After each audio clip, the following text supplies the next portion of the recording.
Joe Murray with you tonight for a full show. Skaz is here. We got our intern Joe helping out tonight as well. And we are now aboard the Mayflower. The Mayflower, we're all aboard. It's taking off this Sunday at Gillette Stadium. And we're 50-50 yes, Skaz, on the McAdoo May right now. It's been the slogan. Drake Maye will start this Sunday. I haven't had a chance to truly give my reaction to it. I was on yesterday with Felger and Maz, and I hate the move for the simple fact that there is either no plan or the plan is no more. But certainly you can react to Drake Maye starting this weekend and your thoughts at 617-779-0985. We are on YouTube as well, so if you go to youtube.com/985 The Sports Hub, you can watch us right there. So we've seen it now. The news is out there. I wanted Drake Maye over Jacoby Brissett, but not like this. I agree with Gerard Mayo that Drake Maye gives the Patriots the best chance to win right now. But their timing proves they are blowing up the plan or really never had one at all. I understand the triangle, the hierarchy. Kraft, Wolf, Mayo. Wolf and Van Pelt, maybe they lost their part of the plan. And it's Mayo making the move with the blessing from Robert Kraft. I really hope that's what's happened here. Mayo couldn't watch this offensively anymore. He knows it. And he went with the collaborative approach the first 5 weeks of the year. It was ugly. It was bad. But it was their plan. It was their approach. It's hard not looking at all these other rookie quarterbacks who were performing very well across the NFL that were drafted in the first round. The team does need some positive public relations. And if it weren't for Jalen Polk's touchdown, that didn't count. Do you think they would make this move this week? I want to start there. Do you think the Patriots would make this move if they won last week? Because I don't. Your thoughts at 617-779-0985. I'm saying no because it's too reactionary. And that's where ownership comes in, honestly. Leaking it to the national media, gets announced without a team meeting. Now players are excited. Everyone's happy. It wasn't part of the plan. And just to bring this up, because it's been refuted at a few places, and I respect everybody, so I'm just a radio guy, and I know everyone has their sources. I'm not a source guy. I'm not one of these people who goes out on a limb and tells you I got a source that's going to say this. I just have a lot of people who like to text me things. I show Skaz stuff all the time when I get. The players weren't told about this till today. Gerard Mayo said that in an interview. Now, it got retracted that he told Jacoby Brissett last night and Drake Maye last night. Or was it 2 nights ago? Sorry, because that's what Gerard Mayo said this morning. He told them Monday. They made the decision yesterday. They told the team on Wednesday. Some players found out on social media. That's a fact. I thought that was a really bad look and was not part of the plan at all. There are some people out there that want to refute it. That's fine. You guys have the sources. You double-sourced it. I just had a guy text me. But the Patriots drafted a quarterback this year because they had to. There was no other choice. At pick number 3, there were 3 great quarterbacks, and the one they wanted fell to them. Remember Robert Kraft said that during a Amazon game this year? I agreed that starting Jacoby Brissett was the right approach. Maye showed a lot of progression, and ultimately the team decided on Brissett to let Maye learn. The plan worked for 6 quarters this year.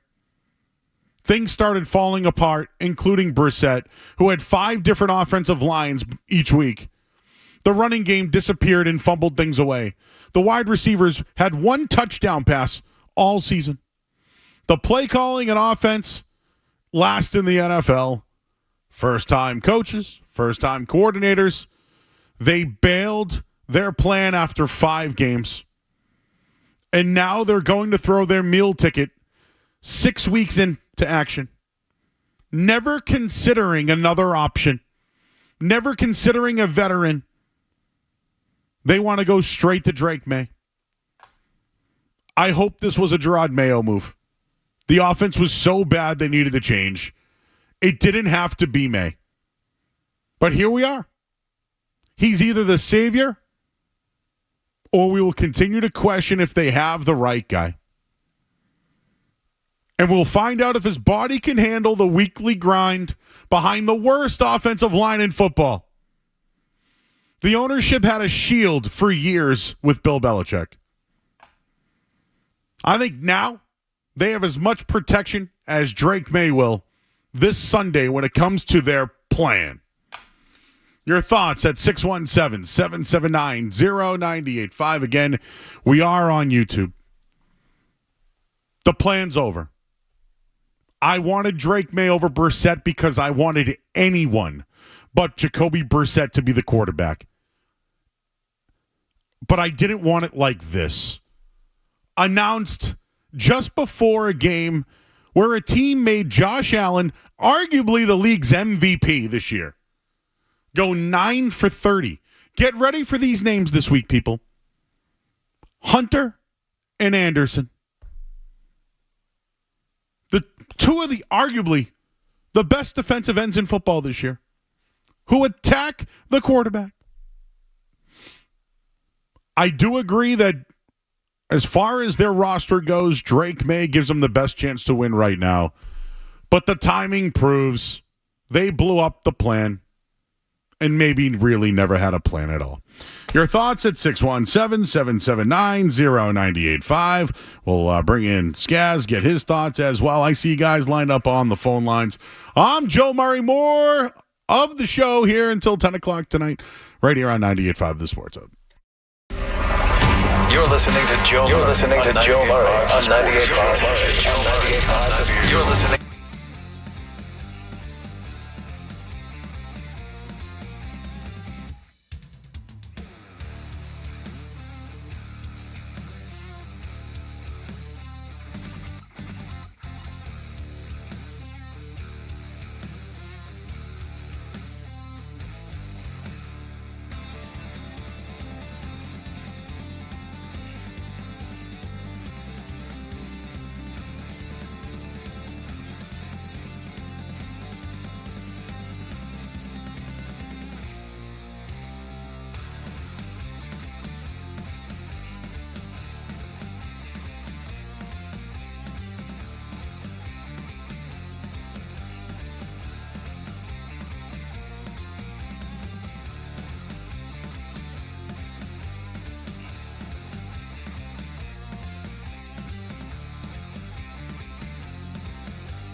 Sunday? Yeah, I think go out there and just try to make some plays. I think the biggest thing I was telling some of those guys is probably gonna be a little nerves at the beginning, but at the end of the day, I think once we settle down, we got a chance to move the football and just have fun out there. Back to having fun going out there. I think this is what this game is about. Don't make it too big or the spotlight too big, and just go out there with those guys that we've been battling for 3 months since training camp. Go out there and try to make some plays.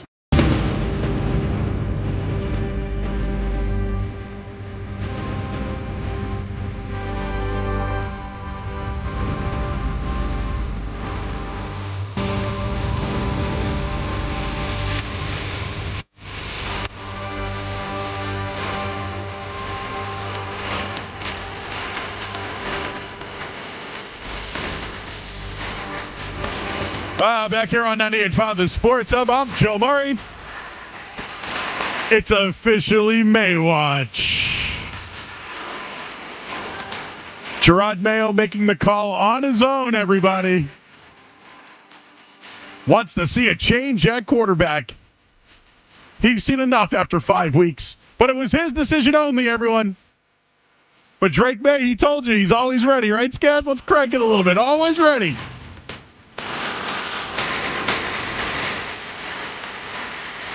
Now, if you can actually understand anything that he said, I think the Patriots are hoping this is their meal ticket, and this guy is going to bail them out of everything. I think it's hard to compare anyone to Tom Brady. So, obviously, we've seen Mac Jones here, and that was bad, okay? If you're really thinking about it, Drake Maye has to hit. Right?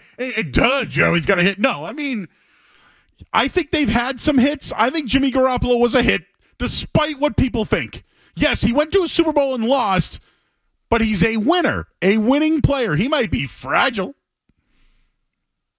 but he's good. He has to be better than Mac Jones. He has to be better than Jimmy Garoppolo. These are really high expectations, and this is why it's an awful move to play him. Granted, I wanted Drake Maye over Jacoby Brissett, but not like this. This offensive line, the wide receivers, the wide receivers are ready to go. Ramondre Stevenson is now ready to get focused again and not fumble anymore after the announcement. So as far as that goes, you've seen motivation now in some of the players on social media, some of their comments.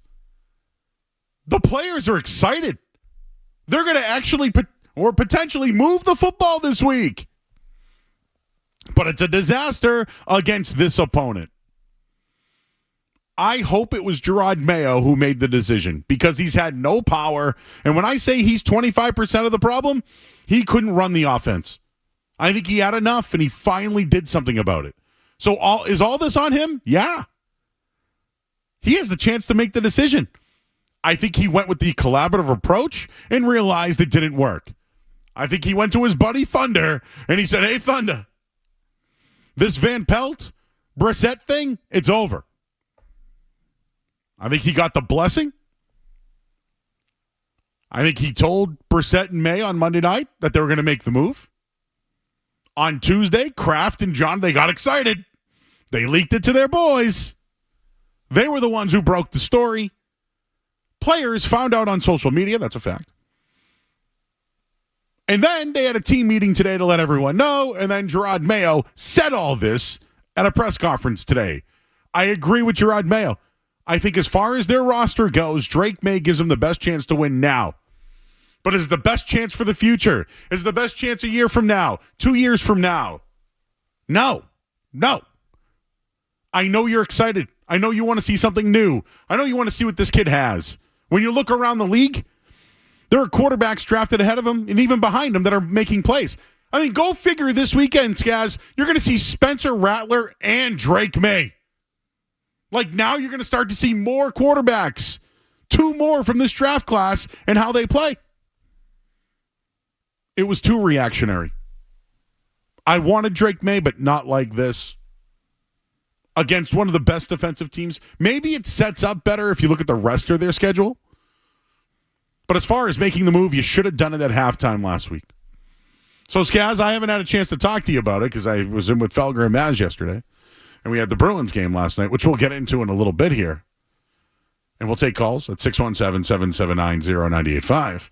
What was your overall reaction to the announcement of Drake Maye being the starter? Yeah, Joe, you missed a fun Bruins game last night, that's for sure. But no, my reaction was similar to yours. I'm someone who has been in the camp that I think Drake Maye should sit behind, this offensive line. There's no need to throw him out there yet. To me, I'm in the same camp as you that it's too reactionary. That it just doesn't feel like this was their plan. I don't believe Gerard Mayo when he sits up there and says the plan was not accelerated. That this is what they were going to do.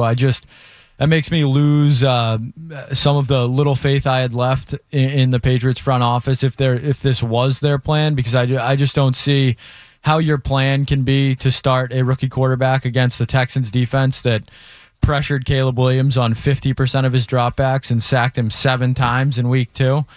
And Drake Maye is going to be behind a worse offensive line than what the Bears have. He has worse weapons around him than what Caleb Williams does on the Bears. So I just think it's a really bad spot for Drake Maye. I want to see Drake Maye play football. I want to see Drake Maye play football this year. I am sick of watching Jacoby Brissett suck too.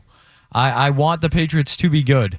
I just find what they're saying is not matching up with what they're doing. We went into the season with them telling us they had a plan. It was a calculated plan. Drake Maye was going to sit. We had guys all around the draft, the analysts telling us he might have to sit for a full year. And those guys, Dan Orlovsky, some of those guys have been consistent that they think this is going to be a train wreck on Sunday. And so it just, for me, all we wanted out of this season was to see the Patriots be a competent football team, something they haven't been able to do yet. We wanted to see if Gerard Mayo could coach, something we have yet to figure out, not trending in the right direction. And now it seems they're making impulse decisions to curry favor in the fan base, to appease people, to make Robert Kraft happy. So I'm not with you in the fact that I think this was solely a Gerard Mayo decision. I don't think anything happens in Foxborough without Robert Kraft or Jonathan Kraft being involved. So for me, it's just them kind of catering to the fan base, catering to their PR going on right now. Exactly. Anything. Just their insecurities around the franchise as a whole. Just wanting anything to be a positive around the New England Patriots right now.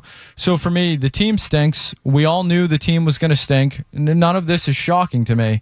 I just can't believe you when you tell me that your plan for your franchise quarterback is to start him against the Houston Texans, especially when you have a Jaguars team on deck, a Titans team on deck that stinks, a Jets team that just fired their head coach.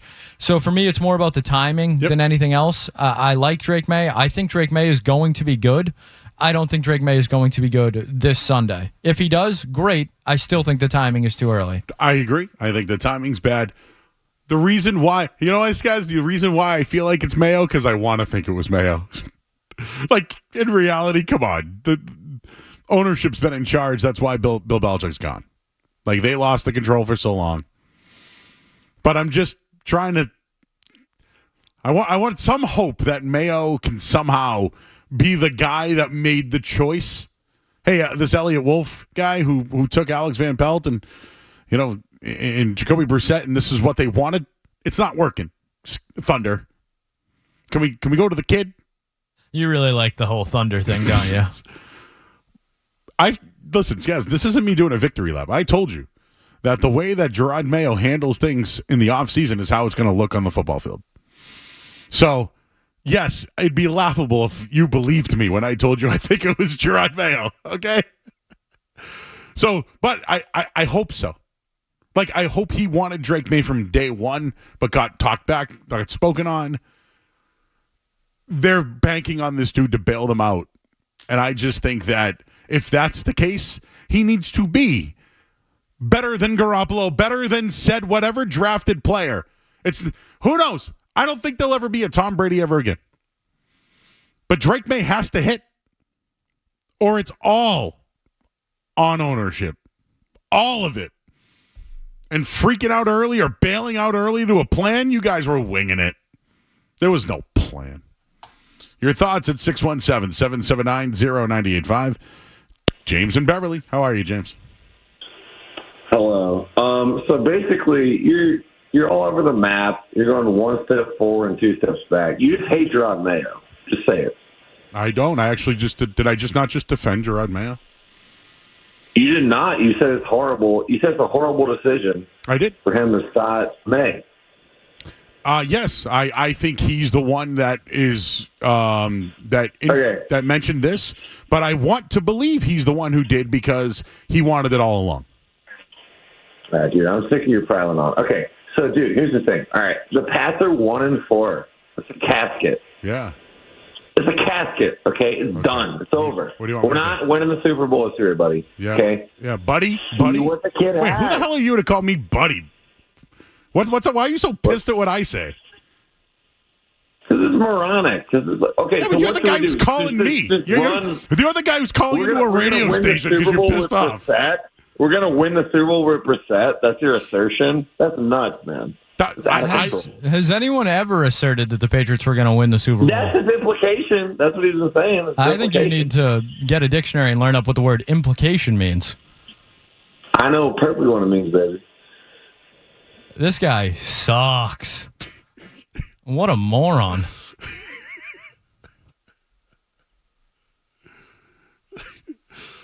Tough start to the phone tonight. I did hear a little of the Felger and Maz program earlier today, so maybe this is what I should have expected after some of the phone calls they fielded. You know what's funny? I like this. You know why? Everyone's brain scrambles on the move. Yeah, that guy tried to have 3 different points, and he didn't have one. I don't think anyone, never mind in New England, I don't think anyone in the country, in the world, has ascertained that the Patriots are going to win a Super Bowl with Jacoby Brissett, or implied, I'm sorry. I don't think anyone has implied that the Patriots were going to win the Super Bowl with Jacoby Brissett. Listen, if you want to call in and call me a moron, at least, you know. At least don't be a moron yourself, maybe. No. I mean, listen, guys, we talk about poop. We're informed when we talk about poop, though, Joe. That's moronic stuff. But we're great at it. So, if you want to talk morons, we're the guys to talk to, but you got to at least have something to bring to the table. When did anyone ever say that Jacoby Brissett? Does this guy not? He doesn't listen. This is the new time slot, people. We're on at 6 o'clock now. No, Joe, I remember early August, me and you were sitting here planning the parade. We said, look at this offensive line. Look at Jacoby Brissett. What a winner he is. Yeah, look at this team. Look at the receiving core. These guys. I was the guy that told you they're going to be the worst team in the NFL this year. I don't want to do victory laps. Joe, did you hold on here? Did you bet on the Patriots to win the Super Bowl, or did you bet on the Patriots to have the worst record in the NFL? I bet on them to win the Poop Bowl. That's moronic. I bet on that plus 345. Would placing that bet imply that you think the Patriots are going to be even remotely good this season? No. Yeah. But see, that guy doesn't listen. That's odd that a gentleman couldn't understand that. Doesn't listen to Shocked the show. He can figure out how to dial the phone number. I know. We should try one more, though. I think we should do one more before we go to the headline. So why don't we try Ryan and Cranston? Hey, Ryan. Hey, Joe. Why on earth would they come out today and announce that Drake Maye is the starter? Why not keep that in their pocket until Saturday? So now this defense can plan for Drake Maye. I don't get it. So Devin McCourty had that take yesterday. They didn't have to name a starter this week, guys. Well, when you need all the PR you can get, that's what you do. You need a little, put a little blush on, put a little makeup on the pig. That's what you do. That was my line yesterday to Felger Mess. This is like putting makeup on a pig. That's what they're doing. They didn't have to do this. They could have made the announcement on Sunday before. They could have. They didn't. I don't want to go back to last week because it was one of the worst losses in Patriots history. But if I just think anyone else but Jacoby Brissett is the right answer. I wanted Drake Maye. Not like this. It's reactionary. But for the people who are like, well, Joe, what else would they do? They could have signed a veteran. They could have signed a veteran. If they really didn't want to play Drake Maye this year, PJ Walker's available, who's been with Alex Van Pelt. I know, Scaz. I know. But you know what, though? They're all pinata. Joe, you know what I was going to say. What? There's a guy on the Kansas City practice squad. Oh, Bailey Zappi. That's your guy. I didn't want to do that. But he's there. They didn't have to cut him. If they wanted a pinata, What was the name? What was that song by Cardi B? Beat it up like pinatas. I said I like it like that. You could have had Brissette the pinata, Zappy the pinata, anybody. Ryan Tannehill's out there. If you didn't want to play Drake Maye, you had options. Instead, you realized you sucked. You thought you had a plan, and now you're playing the young kid when the team's not ready. He's your meal ticket. You're hoping he helps. You're hoping he's the guy. You're hoping he's ready. Bad move. 617-779-0985. We'll get your headlines here. I'm Joe Murray. And by the way, nobody calls me buddy. Out. We'll get to the headlines. Sports Hub headlines.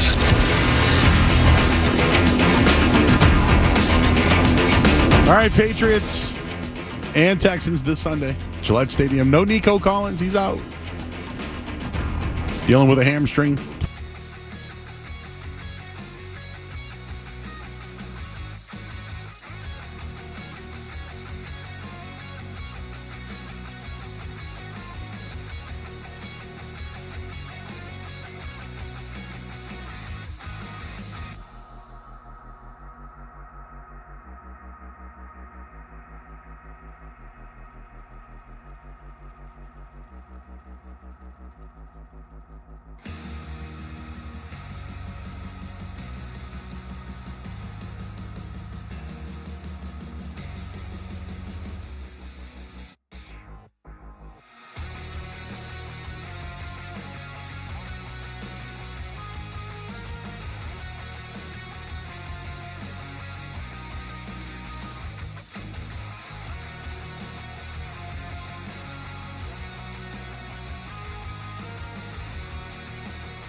All right, back here at 98.5, the Sports Hub. I'm Joe Murray.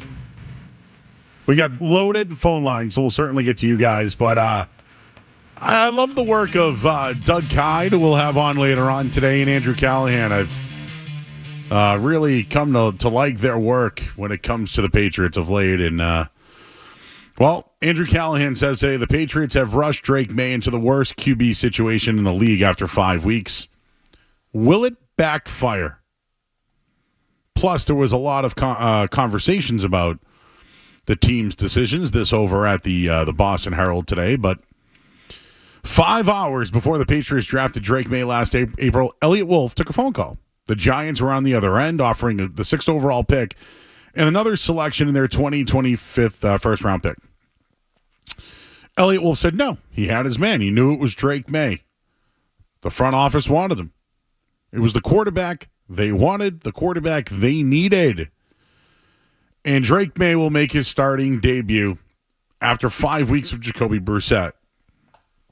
Drake Maye will face the snarling Texans defense, flanked by 2 explosive edge rushers.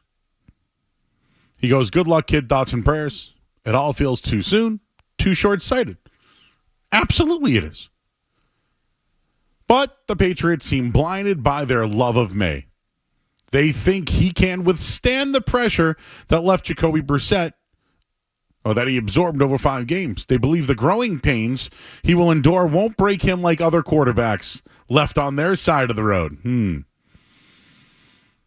it feels more like a hope than a plan, especially in light of what Wolf told the Herald last month. We just feel like the worst thing that could happen is you put a guy in before he's ready, and then you have to take him out. And whether that's Maye or somebody in another position, for a young player not to be ready and be put in that position, it can be counterproductive to their career.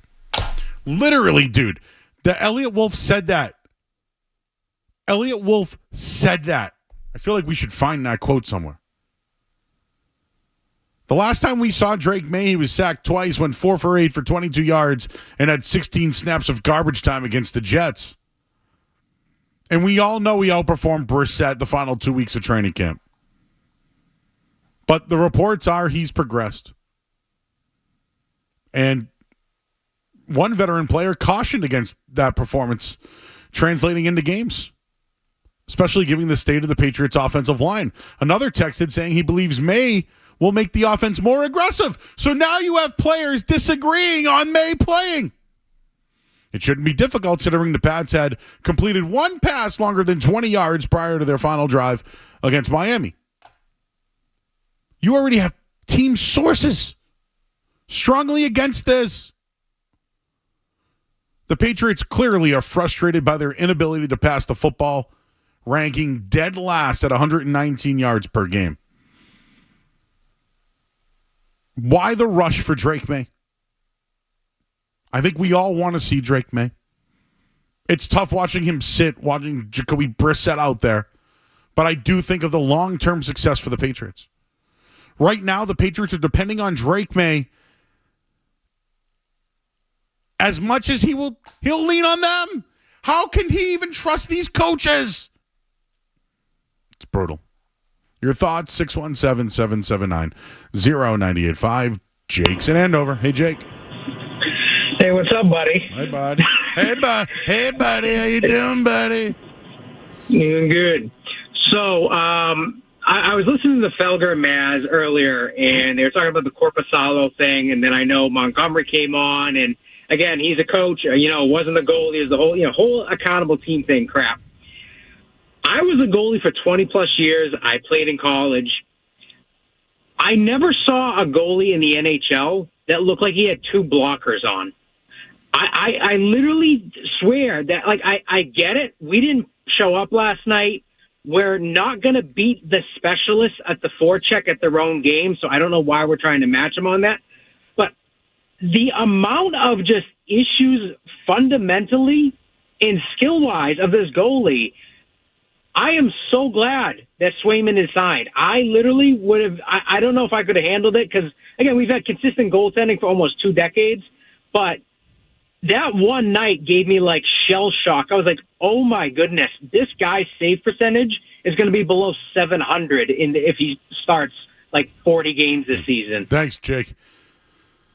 Well, we'll get into the Bruins, but last night must not have felt well. I'm glad I didn't have to work the game last night. That was pathetic.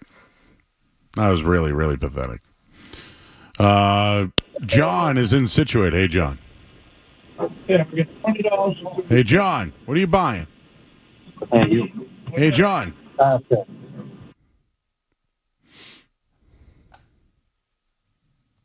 Thomas in Western Mass. Hi, Thomas. So my question is, thanks for taking my call. How long is the leash for Drake Maye? If they lose every game for the rest of the season, does Drake Maye play every single game for the rest of the season and start next season? Or is it like you give him 1 or 2 games, if he does well, great. If like 3 games, when do they take out Drake Maye now? Because he's got exponentially more pressure on his shoulders now. Yep.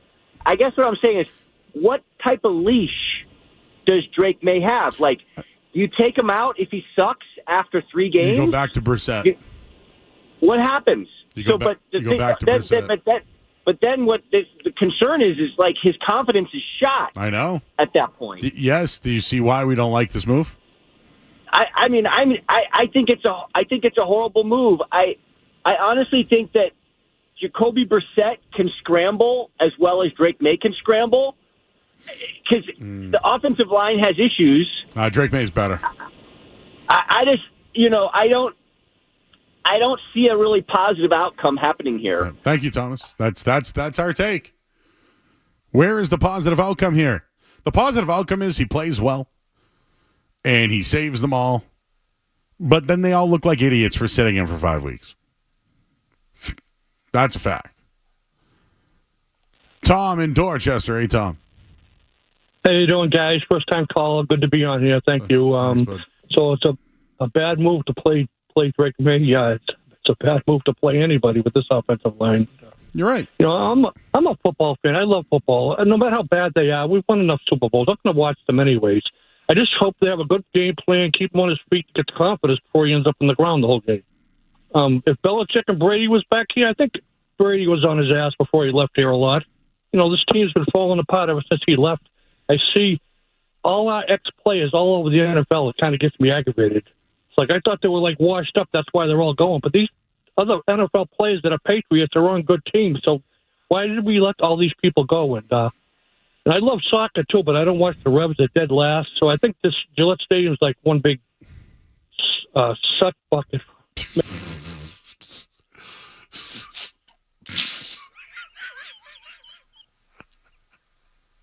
I haven't heard that word in so long. I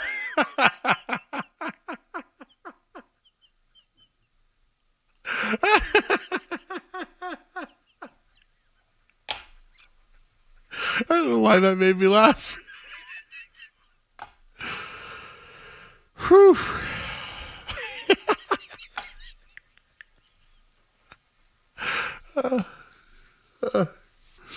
I was there today. It was fun. I saw the big lighthouse, guys. Hey, Roger. I saw the lighthouse today. It was big. Do you think they'll make that look spooky during Halloween? Decorate the lighthouse? Maybe put some ghouls at the top? Some Halloween lights? Maybe some spider webs? Now I'm giving them too many ideas. All right, one more before the break. Josh is in the car. Hey, Josh. Hey, Joe. How's it going? Good, buddy. I got a little bit of a hypothesis on why Maye this week, and it has to do with the Jabril Peppers situation. I think Kraft and Mayo probably sat down, had a meeting, and decided that it's best for the organization at this time to put him in. A little bit of damage control. What do you think? That's what it is. They're so PR conscious. Listen, if Drake Mayo goes out there and throws for if Drake Maye goes out there and throws for 300 yards and throws for 2 touchdowns and they lose by 2 touchdowns, are you guys positive about it now? Well, yeah, it's just the roster. They got the quarterback. Yeah, it's roster. Like, what is the best case scenario here? Do you want to win games? This season, do the Patriots want to win games? Because it sounds like that's why Mayo says he made the move. He wants to win games. Could any other quarterback besides Jacoby Brissett this week win that game against Miami? I'm going to say yes. Is winning games what's best for the Patriots right now? 617-779-0985. We'll take a quick break. By the way, I caught a little bit of this Padres Dodgers game last night, and it pissed me off. And I'll tell you why I'm upset. We'll do that next here on the Sports Hub. Don't go anywhere. There's more Joe Murray. On the way on 98.5 The Sports Hub.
Profar back. He's at the wall in the same spot as last game. Different result. Nearly an instant replay. Profar and Betts coming together at the wall. And now they're going to officially signal a home run. Oh, Betts was so filled with bad luck, he started walking off the field. Oh, my goodness. He figured that he got it again. We talked about before the game, if Betts could sit on a breaking ball, he would have the best chance to break loose.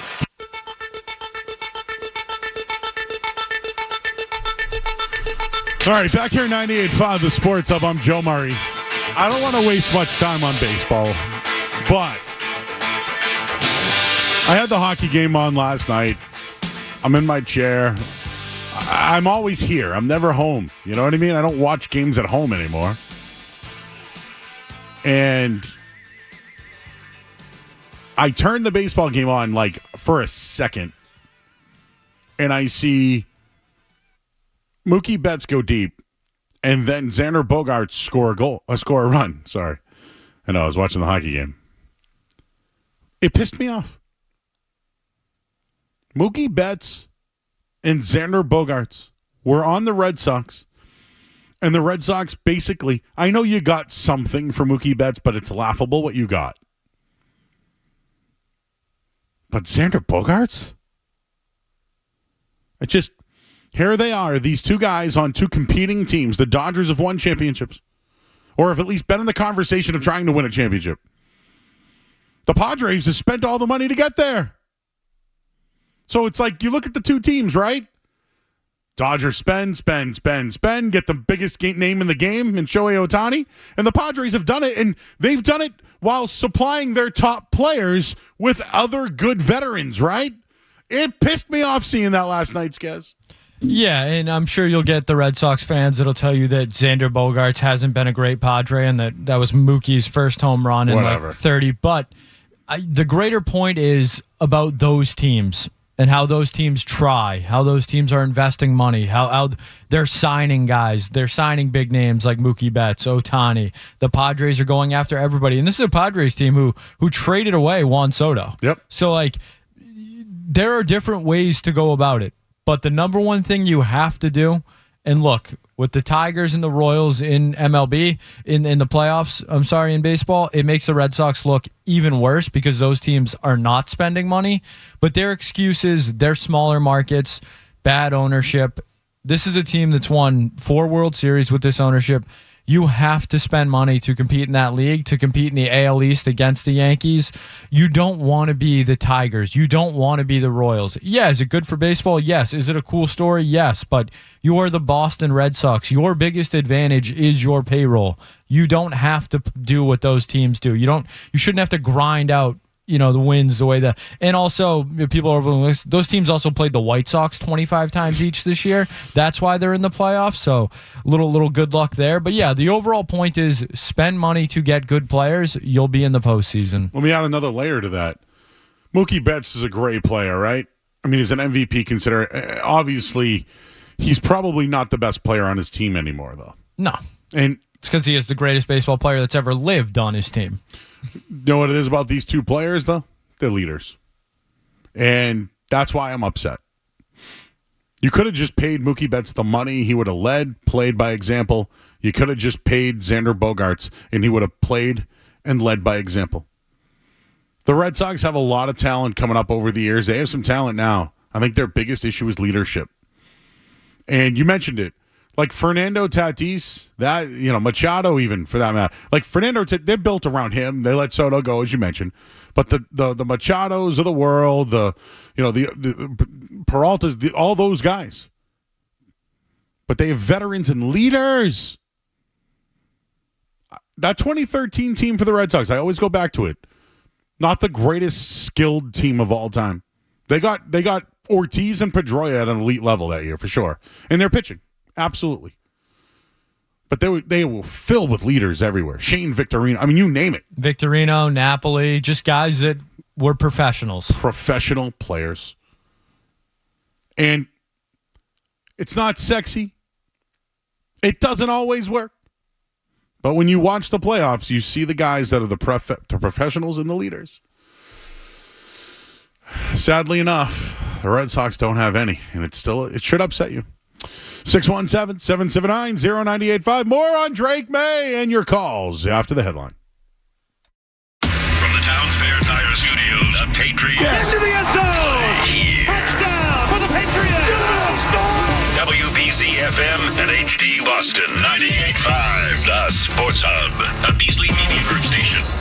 Sports Hub headlines. And I already have people trolling me for my Xander Bogaerts scored a goal. Well, I mean, at least it could have helped the Bruins last night, who lost their game in Florida 6-4. They're back in action tomorrow night. Patriots officially today. Gerard Mayo said Drake Maye is the quarterback, and said he told them on Monday. Well, told Drake Maye and Brissett on Monday. The team didn't have practice on Tuesday, but he told them today. Aiden O'Connell's going to start for the Raiders. And we have baseball playoffs. We're all excited about it. Bunch of Red Sox everywhere. Probably should mention Ryan Brazier is getting the start for the Dodgers. Yeah, Ryan Brazier from the gutless wheel of bums. Tigers won earlier today, 3-0. They have a 2-1 series lead. Yankees Royals get underway in just a minute here. And the Phillies and Mets. 1-0 Phillies right now. Headlines are brought to you by Kesha's Law. Injured and can't work? Turn to Kesha's Law, the official law firm of the New England Patriots, to tackle your needs with local attorneys who live and serve here in New England. Let Kesha's fight for you. Go to keshaslaw.com to book your free consultation. I'm Joe Murray. Your next update soon.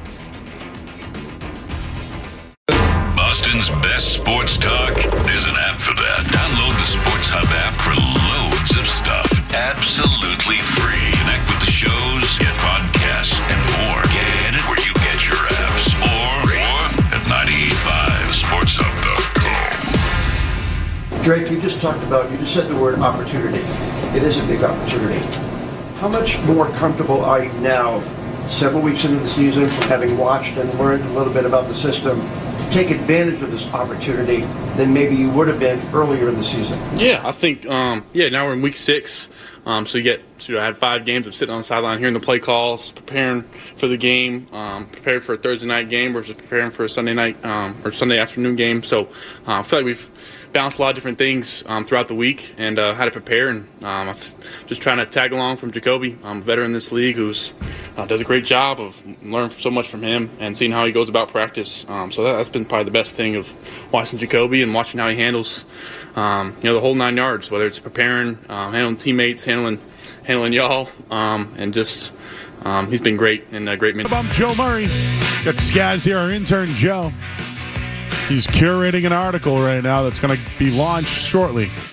I'll have your Drake Maye odds for week 1. So if you're going to the game, you got to have something to bet on, right? Oh, I love this. What a great game to go to this week, huh? I gave up my season tickets this year. I'm not upset about it. You know why? Because nobody wanted to go. But now it's Drake Maye playing this weekend, huh? Dude, that place is going to be lit this weekend. Drake Maye's first game. I'll never forget Tom Brady's real first start. Was it the Colts or Chargers? Now I can't remember which game it was, but Brady went off. Terry Glenn had an awesome game. Terry Glenn. Tom Brady had a nice receiver early on in his career. You know? And then they drafted Deion Branch, I believe, the next year, but they had David Givens that year and a couple other guys. Can't remember if that was the Chargers or the Colts. I got to think back on that one now. Because the Colts game, I think that was the game that Brian Cox took out Jerome Pathon. So I think it was the Chargers first. Anyways, there's always something memorable about a quarterback's first game. Did you look that up? No, but I was going to say, you remember the last Patriots quarterback to make their first start against the Texans?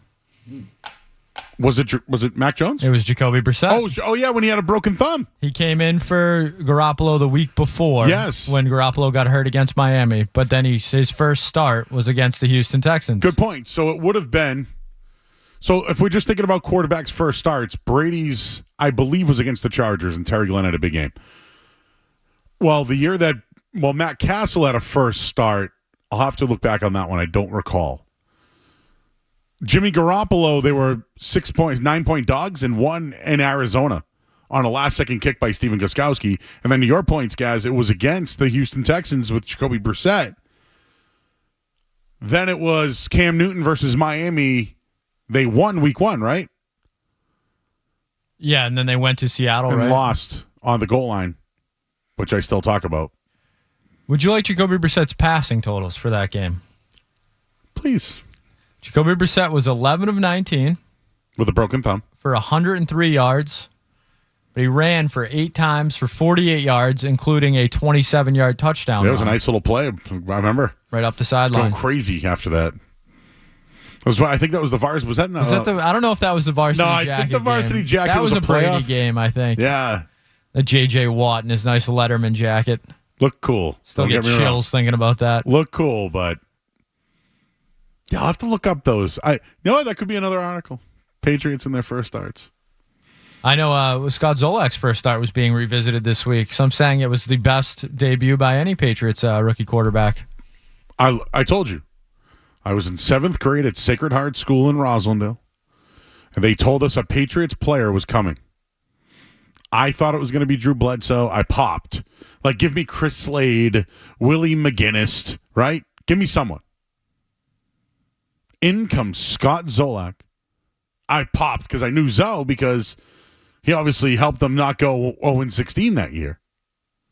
Yeah, so from our very own Alex Barth, some notable Patriot quarterbacks performed their first career starts. Jim Plunkett against Oakland was 6 of 15 for 127 yards, 2 touchdowns, 1 interception. Steve Grogan lost to St. Louis, 173 yards on 14 of 34 passing. But Scott Zolak, Joe, a win against Indianapolis, 20 of 29 for 261 yards, 2 touchdowns, and an interception. That's pretty good. I'd be more than happy if Drake Maye was 20 for 29. Back then, though, dude, again, Zoe was like a savior. No, he really was. The team sucked. Zoe could play. He had a good arm, and he was tough. Brady's first start, they won 44-13 against Indy. Brady was 13 of 23 for 168 yards, no touchdowns. It was September 30th, 01. Mac Jones against Miami, 29 for 39, 281 yards and a touchdown. Pretty good debut. All right, Matt Castle's first regular season start.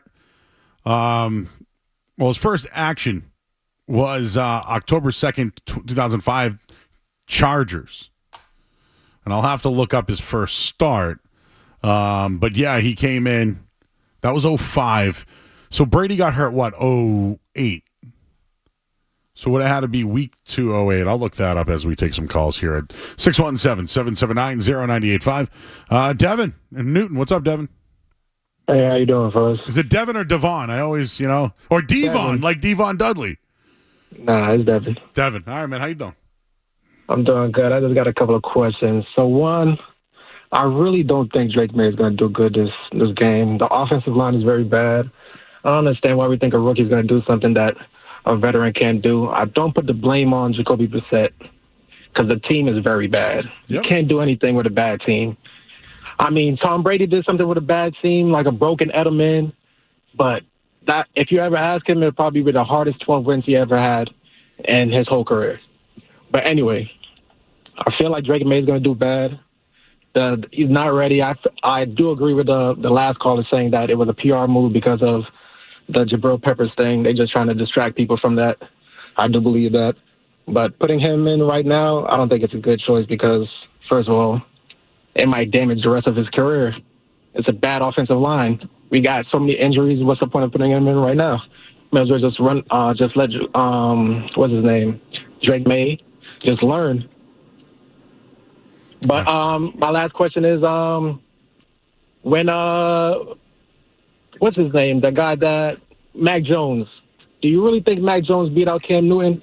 Yes. For the starting position? I do. Yes, and thank you, Devin. I do. Yes, I do.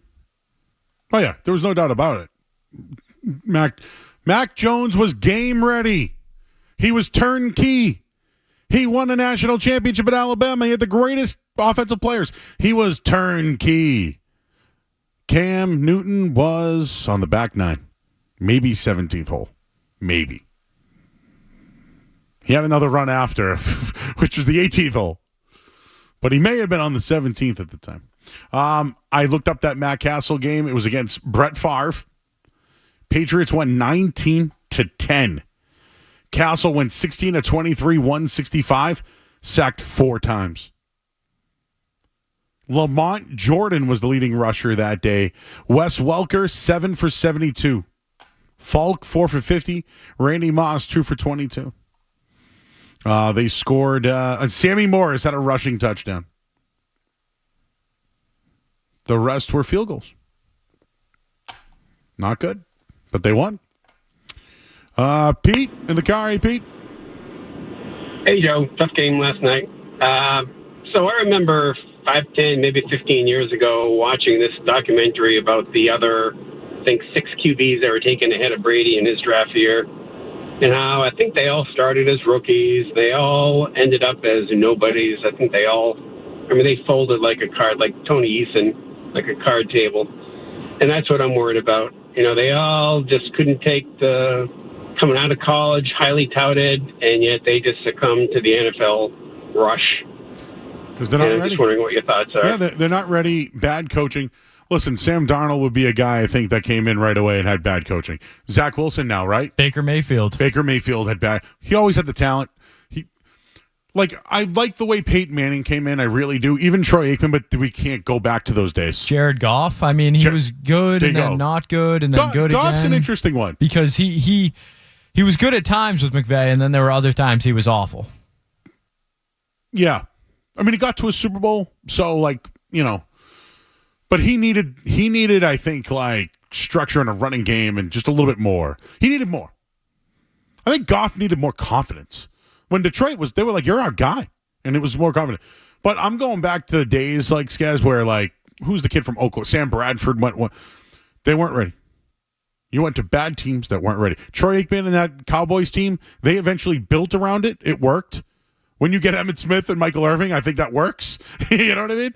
Peyton Manning gets Marvin Harrison and Reggie Wayne and it works. Are the Patriots smart enough to do this? That's the question. You might have the quarterback. Do they have everything else? John's in Brighton. Hey, how's it going? How you doing, bud? Yeah, so I'm from Connecticut, and I'm a Jets and a Red Sox fan, so I have a unique perspective on. Yeah, I know how it sounds. I have a unique perspective on this. I think what I'm as a Jets fan and thinking about the Salah decision yesterday, and thinking about what we're doing with Drake Maye, all I think about is ownership is where it all starts. And Woody Johnson, as a personal Jets fan, Woody Johnson will never lead the Jets to glory. As I hear about the conversation about Drake Maye and things like that, all I think about is what has Robert Kraft done to prove outside of, yes, he hired Belichick and he made a decision on Brady 25 years ago, and then there's all the success. And now it's that's where I hope the conversation moves towards from a Pats fan perspective of, as I'm reveling in the, Woody Johnson perspective of it's all about ownership. Think about the Ravens and the Steelers. All they care about, or all they do is win regardless of who the coach is, who's the next, quarterback. They get it done. That's the true, bread of the butter, in the AFC or in the AFC overall. Well, John, let me say this. We just struggle. You were a Jets fan, right?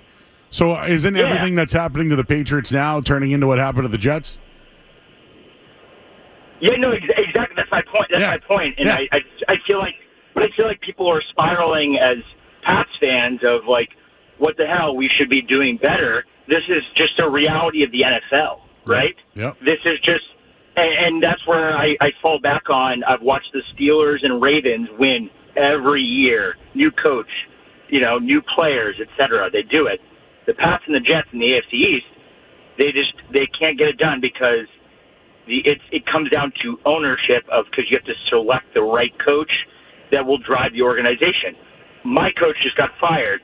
I love it because he was a bad coach.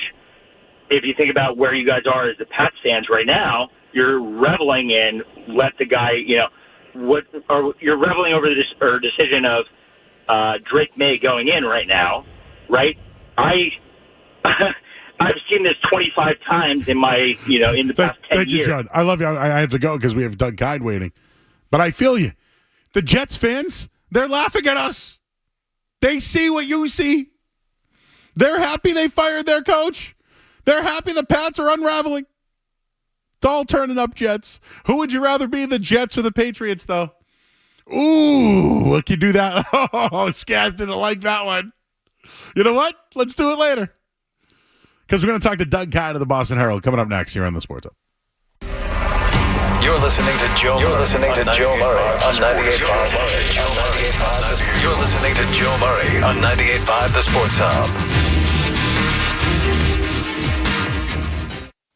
At Feldman Geospatial, we excel in delivering the data in.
love the coverage that they have over at the Boston Herald.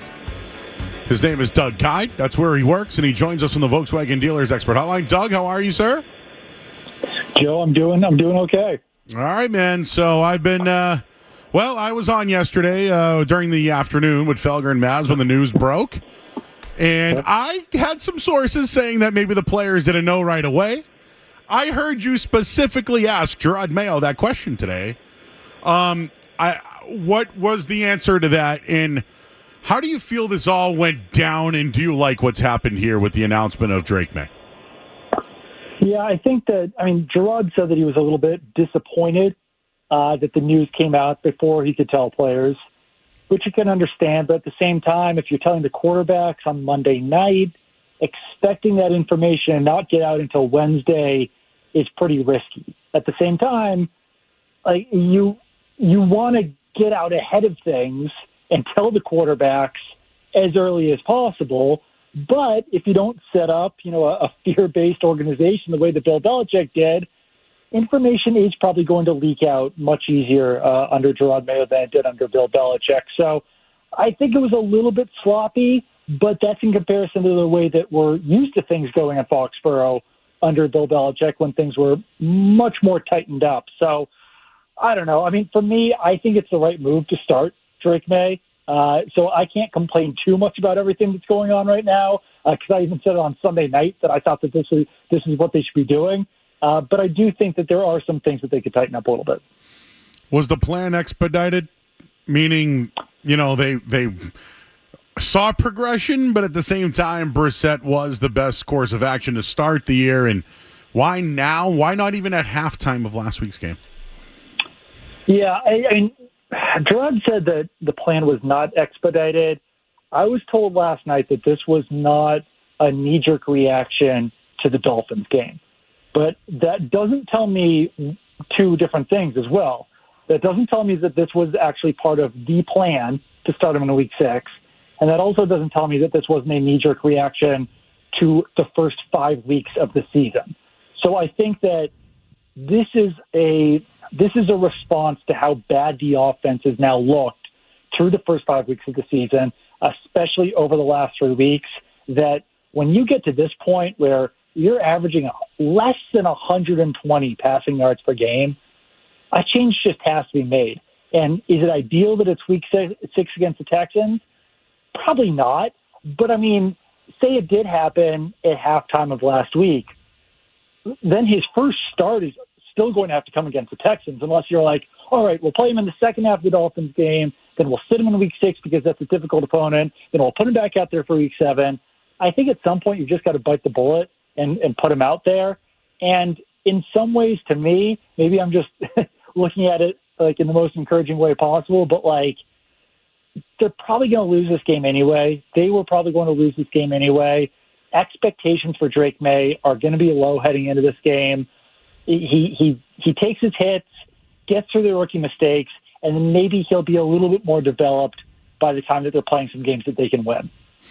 I wanted Drake Maye only because it wasn't Jacoby Brissett. I know, right? It's funny because it's like he's really that bad, but this just brings up another thing here. Why did they just not want to bring in a veteran? And it didn't have to be Bailey Zappi, okay? But, P.J. Walker's worked with Alex Van Pelt before. Like, you could have paid Ryan Tannehill. There are other guys out there that can be a piñata as well. So why was it always Drake Maye and not some other veteran? Because I think that when players are seeing Drake Maye in practice and they know that the pedigree that he's coming in with is the third overall pick, if they did put out P.J. Walker or Ryan Tannehill or one of these other guys, players in the locker room are still going to say, like, why aren't we playing the guy who's good? Why are we putting all these guys out here that we know are journeyman backups around the NFL who aren't going to give us the best chance to win? At a certain point, you just have to put the most talented guy out there. And, I also don't think this is necessarily going to – I don't think it's going to wreck Drake Maye. I think that, you're seeing other quarterbacks in the NFL, other rookies, take their shots earlier in the season. They're already improving. So are those teams as bad as the Patriots? No, probably not. But at some point, you just have to put the best quarterback in there. And I think that you're just hurting the overall squad, the overall team, if you put someone out there that you don't actually believe is the best quarterback that you can put on the field. All right, so Drake Maye is going to play this week against Hunter on one side and Anderson on the other. You saw what they just did to Josh Allen. I'll give you one betting odd, right? The odds are out for Drake Maye, 185 yards this week. Would you say they go over or under that? And do you think they would run the ball more? But I saw today, you just posted a little while ago, the injury report. What's up with Ramondre Stevenson? Yeah, Ramondre Stevenson dealing with a foot injury right now. He seemed to be walking around fine when I saw him. So that might be one of those, like, he was getting rest days earlier in the season. So I'd like to see a little bit more of what he does tomorrow before we start panicking about this. And the Patriots obviously do still have a good backup running back in Antonio Gibson. JaMychal Hasty could be that change of pace guy. So not worrying too much about the running back situation at this point. We'll see how he looks tomorrow. But 185, that's tough. I might go slightly under because the Texans really have not allowed a lot of passing yards to anyone this season. I think only one quarterback's gone over 200. And quite honestly, like, it's an accomplishment for Drake Maye based on how Jacoby Brissett was performing to even get over that 150 mark. I think Brissett's only done that twice. So I would think it goes somewhere between 168 and 185, but still heads that under. How was the locker room, Doug?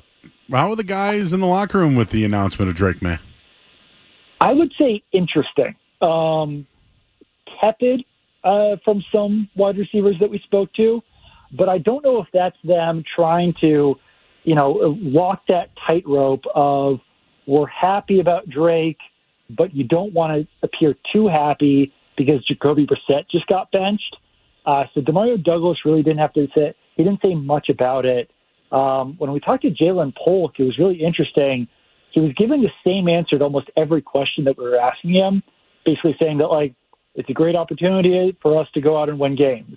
And he would even answer that way to questions that didn't really relate whatsoever to that answer. So I don't know if he's upset about media coverage. I don't know if he was just trying to pitch the company line, but it came across a little bit odd. That being said, Kendrick Bourne seemed really excited about Drake Maye. He was all smiles like he usually is, praising him as a leader, praising his athleticism, saying that the entire locker room is excited to see him go out there. He's a top 3 pick for a reason. So maybe the young guys were just a little bit nervous and didn't know what to say, but Kendrick Bourne was really excited. When do you think you'll talk to Elliot Wolf again? That's a good question, because I think they were trying to give him to us a little bit more. So maybe we could get him like at mid-season. Maybe we could get him around the bye week. But yeah, I'll start. I think that we're all trying to get as much of as many of these guys as possible.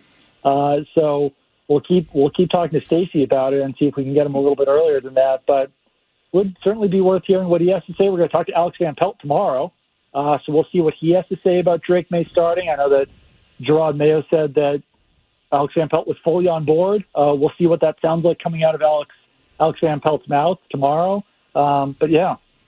See, like you and Callahan, I'm trying to like compare you guys to a WWE tag team. Like he's been on fire. And like what I mean by it is he's like kind of, I'm thinking Legion of Doom. Like he's Hawk, but you're Animal. You know what I mean? Like he's like the water rush guy, like, reactionary, And you're I had a chance to talk to the guys and, this is what happened. So it's kind of like he's like the aggressor and you're let me just look into it a little bit here, But the reason why I'm bringing this up is you guys talked to Wolf a month ago. You have an article, I have it, where Elliot Wolf said, we just feel like the worst thing that could happen is you put a guy in before he's ready and then you have to take him out. And whether that's Maye or somebody in another position, for a young player to not be ready and put in that position, it can be counterproductive to their career. So I just would like him to comment and follow up on that comment. Right, and exactly what changed and obviously what his feelings are about it. I do think that organizationally they were ready for this, that this wasn't simply a Gerard Mayo decision. I think that they were impressed with the work that Drake Maye has done behind the scenes. I think that They saw exactly what everyone else was seeing with the offense with Jacoby Brissett. So my assessment of the situation, obviously with some knowledge of what's going on down there, is that this wasn't something that the front office was opposed to, that they were on board with this. Well, I like the way you guys cover it, the Herald. I'm not kissing your ass because I like you, but I feel like it's some pretty good coverage. Although I did, I'm still trying to wonder when the players were finally told, because like Mayo said it was today, but maybe he was confused because he was still living in yesterday. I know. I think it was today because I was told that the players they did not call the players in yesterday once the news broke. So there was no special assemble the team, assemble the forces, get everyone to Gillette. They treated yesterday as a very normal off day. So Gerard said that the team found out this morning. Dietrich Wise said that the team, they got the announcement this morning. So I do believe that it was this morning. Now, if we had Zach Cox in the mix, now you guys could be like the New Day or the Freebirds or, you know what I mean? Like now we got a 3, maybe the Demolition, I know. Demolition strong. Yeah. Axe, smash, and crush. I was going to say probably not the Legion of Doom once they brought draws in. No draws. wasn't very strong. But Freebird rules is a good way to handle it, I think. Yeah, for sure. I wonder who Michael P.S. Hayes would be. Probably Callahan. Ooh, I like that. He could be Doc Hendricks, too, if he wanted to really be. Exactly. That's his second career in there is Doc Hendricks. All right, Doug, great job at the Herald this week. It's been a busy one. And, you'll probably be a lot of throwback jerseys this week sold, huh? Absolutely. I know. I think that we'll finally start to see the actual May jerseys, not the Mac Jones jerseys that just have the with the tape over it, tape on them. Yeah, I saw one the other day when I was at the game. It was a duct tape jersey and it said maybe instead of May on the back. Didn't totally understand what was going on with that one, but shout out to that guy that I saw, I guess. But yeah, I think it'll be a good crowd on Sunday, and I think it'll be fun to see as many of those throwback jerseys as possible. I know that some Patriots fans might think it's corny or whatever, but I'm still thinking back to week 1 in Cincinnati. Almost every single fan in there had an orange Bengals jersey, which I was just amazed that they have so many different colors of those Bengals jerseys in Cincinnati. I don't think that the Patriots can necessarily do that with let's all wear blue this week, let's all wear red this week. It was pretty impressive that they could assemble that way. Hey, be on the lookout for Ben McAdoo. Just tell me if you see him around, or is he on the field? Is he up in the booth during games? I know nothing about this guy, but I see him around almost every day, actually. You see him? Oh, so you have seen him? Yeah. Oh, yeah. He's around. I see him walking out to practice almost every day. Does he call any plays? During practice? Yeah. We don't get enough of practice to see, but do you know where he is on game day? On game day, I think that's a good question. I don't think I've seen him on the sideline, so he must be in the booth. But yeah, a lot of times in practice, you'll see him kind of hanging around the offensive line in the running game a little bit. So I know some people have speculated if he's kind of a pseudo run game coordinator, since Scott Peters didn't have a lot of experience with that in Cleveland. So that could be one role he's got in there. I was saying this on my podcast last night. Ben McAdoo, 7 years younger than Alex Van Pelt. Doesn't really mean anything. I was just a little bit surprised by that. Wow. Yeah, I'm on the Ben McAdoo train. And listen, I know he wasn't pretty, but when I see Eli Manning and Geno Smith and Baker Mayfield and Sam Darnold and quarterbacks like that he's coached before, I just look at it and say, well, maybe the guy's called plays before he's won 11 games. Maybe it's an upgrade over what they're doing now. Top 10 passing in 2014 and 2015 before he got hired as the Giants head coach also. McAdoo may rest of the way. You heard it here first on the Joe Show. Yeah, I don't think that's going to happen quite yet, but it is certainly interesting to have a guy on staff who has called plays before, has been an offensive coordinator, good enough to get a head coaching job. All right, well, if you're ever frustrated after a loss and you're wondering about the play caller, Just remember where Ben McAdoo was during game day. It's going to be something we're going to talk about every night here on the show. I will look for him on Sunday, and I'll let you know where I see him. I appreciate that. He is Doug Kyed, everybody, of the Boston Herald. Do you want to promote your podcast, too? Yeah, absolutely. Pat's Chat Podcast with Michael Hurley. You guys know where to find I know that guy. So. I know. He used to be over at WBZ, right? He sure did. Yeah, I think he used to work here. I don't know where he went, but we used to work together. Do I have to say he's at Parts Unknown now? Yeah, I don't know. I don't know where it is these days. I haven't seen him in a while. I know. Good guy, that Michael Hurley, though. I funny like guy. him. He's a funny guy. Funny how? Guy. Like a clown? I don't know. Does he amuse you? Yeah. He's Doug Kyed, everybody, the Boston Herald. Doug, appreciate your time, man. We'll catch up. Absolutely. Anytime, Joe. All right. He's Doug Kyed of the Boston Herald, and he's got his own podcast with some guy I know. With somebody that I used to know. What do they say in that song?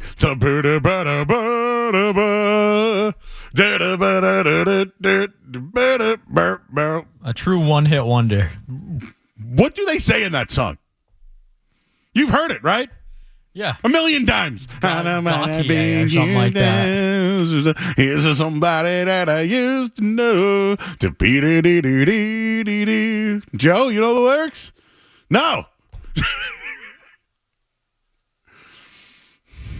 Now I got Doug Kyed looking for Ben McAdoo on game day. Yes.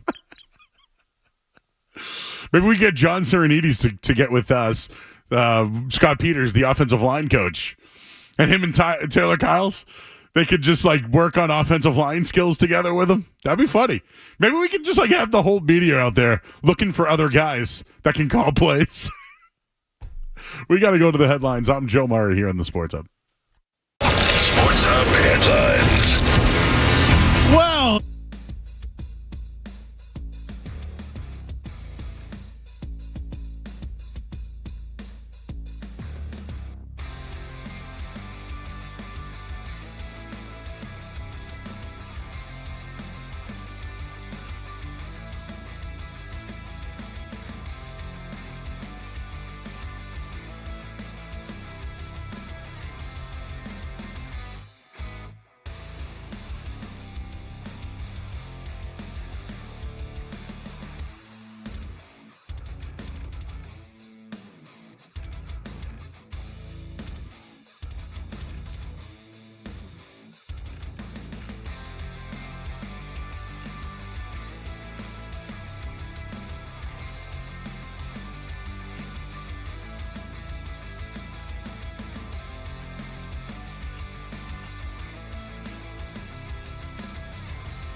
All right, back here at 98.5 The Sports Hub. We got In or Out coming up next. Don't want to miss that.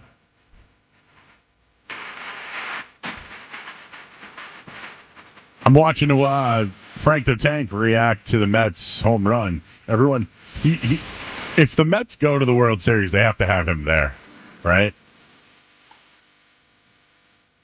I can't believe I'm like watching playoff baseball and just going with it. Playoff baseball has been great this year. It is good. I don't love betting on it, though, I'll be honest with you. Yeah, right? The moment, it's been big. I've enjoyed it. Steve's in Miami. How's it going out there, Steve? Hey, Steve. Okay. Rob's in Andover. Hey, Rob. Hey, Joe, let me explain. I think it's all your fault this happened. Here's why. A week ago, you used the word broken 1,000 times. He's a broken man. He's broken. He's broken. He's broken. I think the owner and the coach heard that. Why would they keep playing him if he's broken? Go ahead. You can answer that. Yeah, I do think he's broken, dude. I do. I think he's broken. I think he got hit through 5 weeks, and he can no longer make the plays he did earlier like he did in week 1. So you should have no problem with taking him out and putting in Drake Maye, right? I have no problem with them taking out Jacoby Brissett. Like, come on, you have to at least just real quick. They have other options besides Drake Maye. They just choose not to.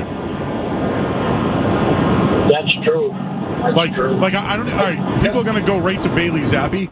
Forget about that. They could have brought in P.J. Walker, who's an NFL backup quarterback, who played with Alex Van Pelt. He's a free agent right now. Yeah, here's the other question I have for you. Do you think Drake Maye is afraid to go in? You No. think he has any doubt? No. Well, Nope. that's why you got to let him play. No, I think you got to let him play. But do you think he looks at some of these coaches like, I don't know if this guy knows what he's talking about? I think we lost you because the connection wasn't great. Drake May's not scared, dude. Sorry. No, not scared at all. And not for nothing. Some people have many different ideas from watching Drake Maye in college. I will tell you this. I don't know if this helps Drake Maye, but his line stunk there. He ran for his life there, and he put up thousands of yards. The only thing I'm concerned about is, just like in 5 weeks, Jacoby Brissett got injured, what do you think happened to Mac Jones? Mac Jones went through 2 years of it, and it ruined his career. I mean, Bailey Zappi was tiny, and the results showed that, like, he couldn't take the bull by the horn and take over. Like, I'm still a Zappi guy, by the way, and I was right. But at least he's a pinata that's small, that can move the ball a little bit. It's not great, but it's better than Brissett. Fact. Zach is on the line. What's up, Zach? Hi, how are you? This is Zach from Somerville. Hey, Zach. I was hoping I could talk to you about a charity baseball game we play every Columbus Day weekend in Quincy called the 100 Innings of Baseball game. It is an absolute marathon baseball game. Did I meet you recently and talk about this? I work actually with your wife, so she might have mentioned it to you. Got it. So yeah, I've been playing in the Boston Metro Baseball League, an amateur baseball league, for almost 20 years, and for longer than that, in coordination with a bunch of other amateur baseball leagues around the Boston area, around New England. There's been this crazy 100 innings of baseball game being played every year for 21 years now. Yeah, I have a buddy who worked in that. Brett Rudy. Brett Rudy. That he's Good dude. done some podcasting with you. Yeah, Brett's the, good dude. The founder of it. He's Yep. a teammate of mine. That's how I know about this. Okay, go ahead. Yep, I got you now. Yeah, if you get Brett alone in a room, he's likely to talk about it for at least a little while. But it's a pride and joy for him, for me. My wife actually plays in the game. She's the only one of two women to play all 100 innings. Wow. And she's done it. This will be her seventh time. That's awesome. Year. Can you just plug the site real quick? Yeah, so it's at Quincy. It's in Quincy, Mass. At Adams Field. It's this Saturday through Sunday. It goes through the night. It lasts about 30 hours. and there's probably going to be about 25 of us that play the whole game without sleep, without rest, all 100 innings. You got to get that Gatorade in you, bro. We got to get a lot more in us just to make it through the night with our get some Red Bulls and Celsius and all that. Yes, we do untold things to stay sharp through the wee hours. Thanks, Zach, for calling in, man. We're up against it, but I love what you guys do over there, man. That's awesome. Thanks for the moment. Appreciate you, bro. We got In or Out coming up next here on the Sports Hub. What's it gonna be, McFly? Are you in or out?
headlines.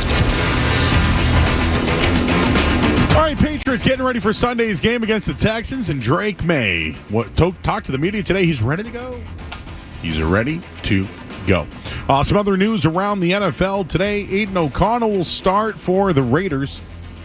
Aaron Rodgers says he had no involvement in the firing of Robert Saleh. We'll get into that coming up in just a little bit. Bruins lose their opener in Florida. And at the baseball playoffs right now, Tigers won 3-0 today. They lead 2-1 over the Guardians. Mets got a grand slam just now.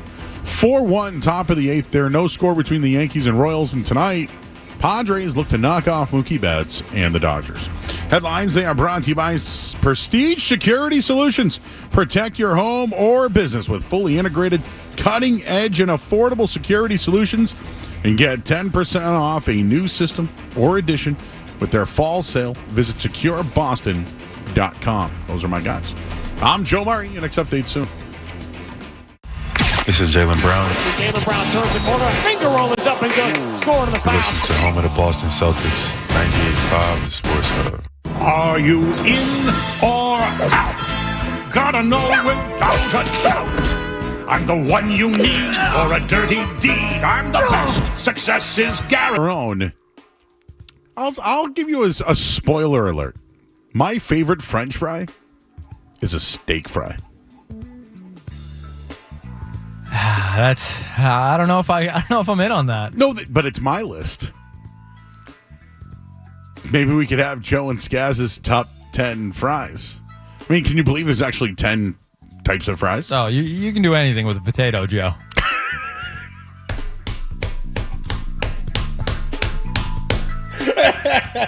Save that one. Very versatile, the potato. You can do anything. You can do anything with that. Can you smoke like a bong out of potato? I've used apples before. Oh yeah, so apples. Sure. I told you about the pumpkin. Yeah, bong, right? pumpkin. Yeah. For those who didn't know, my buddy Chris years ago just decided to buy a pumpkin, gut the whole thing, and make it a gravity bong. Again, we were like 20, 21, whatever. Does Joe? Well, you're a student. I don't want to talk to you about this, but just imagine, like, we didn't need the pumpkin, but he had to put it in the pumpkin. Could you do it with a potato? Well, actually, the MacGyver smoker, I believe, in Half Baked, was like, get me a snorkel and a potato. That was a Baldwin brother. I forget which one. A Stephen Baldwin? You can do a lot with a potato. You ever shot a potato cannon? Oh, yeah. Yeah. I've constructed a few potato cannons. Oh, really? Oh, yeah. So I've only, again, a city kid, we used to go down to like Wareham as kids and fire them off. Believe my good friend Tom, shout out Tom, made one out of a Gatorade bottle and a wiffle ball bat. So, yeah, we were, he's an engineer now. So, yeah. Oh, he's an engineer now, huh? Yeah. You know, it's just the kind of fun you have when you live in the sticks sometimes. Skaz, you can do anything with a potato. Always, Joe. What else we got? All right, Joe, since we're on in-arena food, new at the Buffalo Sabres Arena this year, we have the Dominator. And Joe, the Dominator is 4 burger patties, brisket, bacon. Hang on, let me get. Get a pen and paper. You're gonna need it for this one. I gotta get a pencil. So we're talking 4 patties. Like, are these like quarter-pound patties? It's pretty decent sized patties. So not like your basic cheeseburger. It's a little bigger than. It's like a quarter pounder. I'll put it in Slack right now. All right. For you. So we got 4 patties. Brisket, like shredded brisket, or like looks like some shredded brisket in there. Brisket. Okay, and what are the toppings? Bacon. Okay, so bacon on top of brisket. Yes. Okay. Jalapeno poppers. Yeah. Okay. I mean, I like those, but boom boom sauce. Oh. I'm not familiar with the boom boom sauce. I should get acquainted, is what you're telling me? I mean, you got to try it once in your life. And I'll tell you the specific ingredients because, I've had it. It's like that sweet and spicy mayo. It's kind of like, you ever had Dave's hot chicken sauce? Yeah. It's like that. Okay, I think I'm in on that. Yeah. And we also have cheese. Ancho barbecue sauce. So we got Barbecue and Boom Boom? Boom. Well, it says Ancho BBQ. I'm just assuming that sauce. Okay. And it is served on 2 pepper jack grilled cheese sandwiches. So, one more time. It is 4. So it's a grilled cheese as a top and a bottom? It is 4 burger patties. Holy smokes! Brisket, bacon, jalapeno popper, Boom Boom sauce, cheese, ancho barbecue, served on 2 pepper jack grilled cheese sandwiches. So let me just dumb this down for everybody. You got 2 grilled cheese sandwiches. One's the top bun, one's the bottom bun. You put cheese on it. You put jalapeno poppers, brisket, 4 patties, bacon on top with Boom Boom, and barbecue with the other grilled cheese as the bun. In. It's a lot going on there. It's too much, but I'm in. I feel like I need a fork. That is something I want in a clamshell with a fork. I put it in both sides of the clamshell. But you know what, though? This is creative.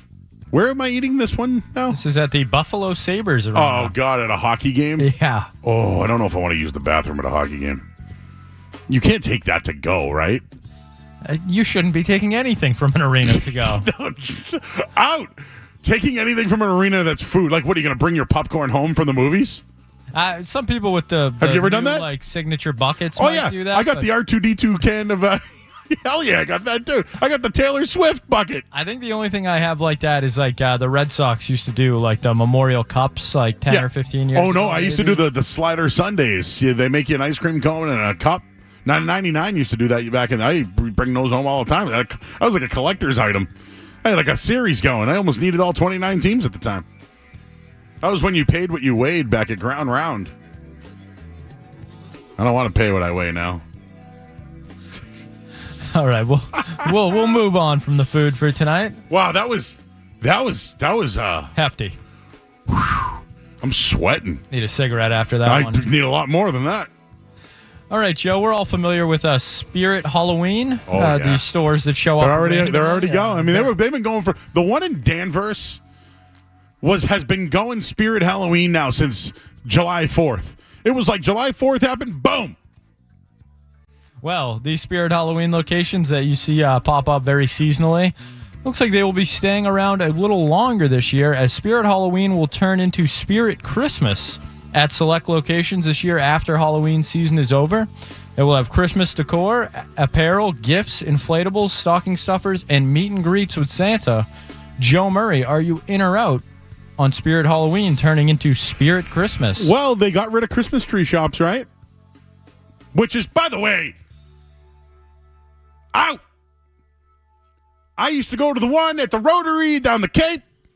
There was one on Route 1 South in Saugus or Lynn or whatever, and it was great. The Christmas tree shop is awesome. And it was year-round. And they got rid of it. For what? For what? What's the alternative now? Spirit? Out. You know what? I'm out on this. You know why? They're smart for catering to the people who miss the Christmas tree shop. But this is our solution is Spirit, who make horrible costumes. Remember the Chipotle costume that we saw? Out. Yes, the bag of the burrito or something like that. Out. Bring back the Christmas tree shop. Can Drake May deliver that? Imagine that. You want a new campaign? Bring back the Christmas tree shop, and it's Drake May as your Santa? In. Out on Spirit. By the way, listen, have I been a guy who's found a costume last minute at Spirit?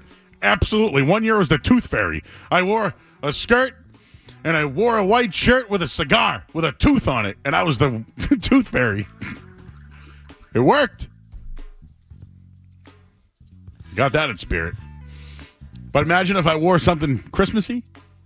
When I said we were done with food, we're going to head to McDonald's. We're going to head to McDonald's for this one. McDonald's, to celebrate the 30th anniversary of the NBC sitcom Friends, is introducing a new adult Happy Meal. And this will include little toys of the Friends characters. Joe Murray, are you in or out on adult Happy Meals? What would the toy be? So the toys in this one is Monica. So this is Friends. Friends. The people who 30th didn't like anniversary. Friends. Adult Happy Meal to honor Friends. It simply says Monica, so I've never seen Friends, so I don't know if I'll get these. But Monica is wearing her chef's outfit, whatever that means. Rachel is showing off her iconic hairstyle. Oh, is someone going to have the... Phoebe is playing her guitar. Okay, so Smelly Cat. Ross has his hair slicked back. Okay, what about the turkey on the head? We have Joey and Chandler are holding their pet duck and chicken. Oh, yep, they had a pet duck. I would have thought maybe the recliners that they had. So, Joe Murray, are you in or out on adult Happy Meals? So I'm in, but come on. What's an adult Happy Meal these days? Like, okay, me, if I'm going to McDonald's, I want a 10-piece McNugget with barbecue and sweet and sour and ranch. I want a fry. I want a McDouble, only ketchup. Like, what else? Is there an apple pie in there? Am I getting a McFlurry? Get a margarita on the side or something. Well, you know what? They do have Coke products, which I don't drink soda anymore, but could I get like a Arnold Palmer? They should listen to me. They have sweet tea and they have lemonade, right? Why not make it a little Arnold Palmer right from the... You know what they call them somewhere else, something else. They call them, what do they call them? What do they call them? Now I can't remember the name of it. I feel like someone in chat will tell me. Oh, Prince Humperdinck, McDouble only ketchup in. That's how I roll, bro. Some people hate Friends, though. Ooh, what about the Sopranos wouldn't do McDonald's, right? I don't believe so. But I already got it in my head now. You can get the Tony Gabagool. You can get the Polly Walnuts. Oh, Christopher. Oh, jeez. You can get the Johnny Sack. You can do some Bobby Baklava. Oh, Bobby Baklava's great. Oh, Junior, I'm not going there. Not going there, Joe. Don't do it, Joe. All right, Joe. We'll end with... Oh, yeah, was I in or out? I think you were out. Oh, I was out. Okay. We'll end with this one tonight. A pre-show discussion. Prompted by something. Joe Murray, are you in or out? Sunjoy was the name of the... Thank you. Never heard of that. Thank you, Evil, in chat.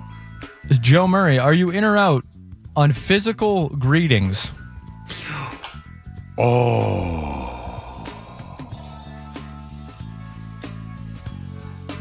Okay. So what you mean by a physical greeting is... Yeah, someone, when you see someone. Yes. I'm thinking as like when I was a younger kid, your uncle just shakes you like unbelievably hard or gives you a smack on the back, or someone that's got to get real close to you when you first see him, a physical contact, a physical greeter. So I had a friend who I haven't seen him in years, but every time I saw this kid, he would jump on my back like a piggyback. And when it happened when I was in my mid to late 30s, I was pissed. Like, dude, you're still doing this to me? But that's like how he greets me. It's like his love for me is to jump on my back and get a piggyback, which I'm out on now. So, am I out on physical greeting? There are some people I like to shake their hand and give them a bro hug every once in a while, right? When you meet someone like a family member or someone you haven't seen in a while and you give them a hug, right? You hug. Then there's the people that you're like a little out on and you give them the half hug, The half hug, which is real. But I think I know where you're going with this. There's someone that I work with that every time they see me, they slap me on the back. Like, there he is, Joe. There he is, going hard to work. Look at this crew. Slap. And I go, oh, about Nick. Like, hey, will you tell Joe to answer my text messages? But yes, whenever Nick sees me, he greets me with a handshake. And I look at him and I go, oh, this guy's kissing my ass. We got to go to break. I'm Joe Murray here on 98.5 The Sports Hub. You're listening to Joe Murray on 98.5.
People are listening because I always get messaged.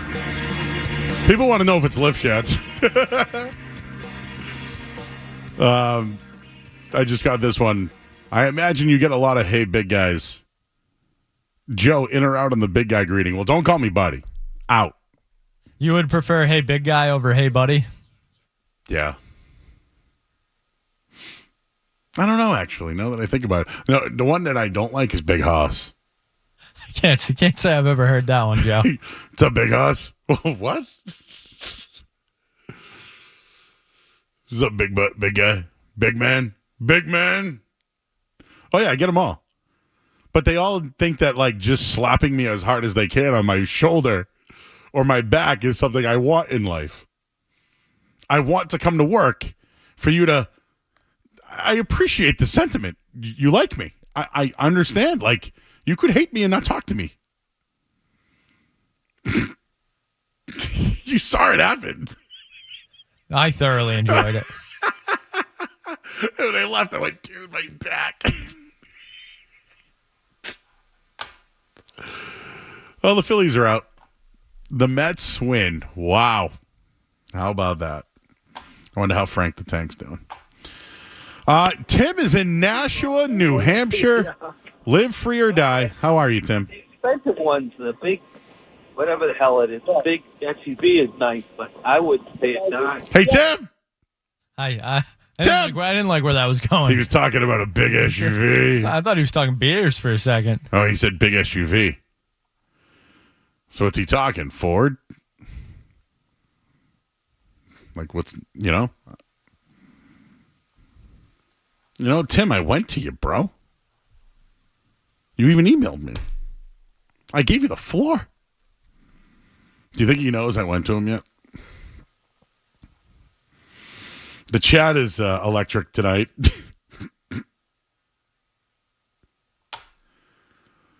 Prince Humperdinck's in there. Ryan is always in there. J. Buck, hello, sir. Wayno. We're here until 10 o'clock tonight. 617-779-0985. And, well, since I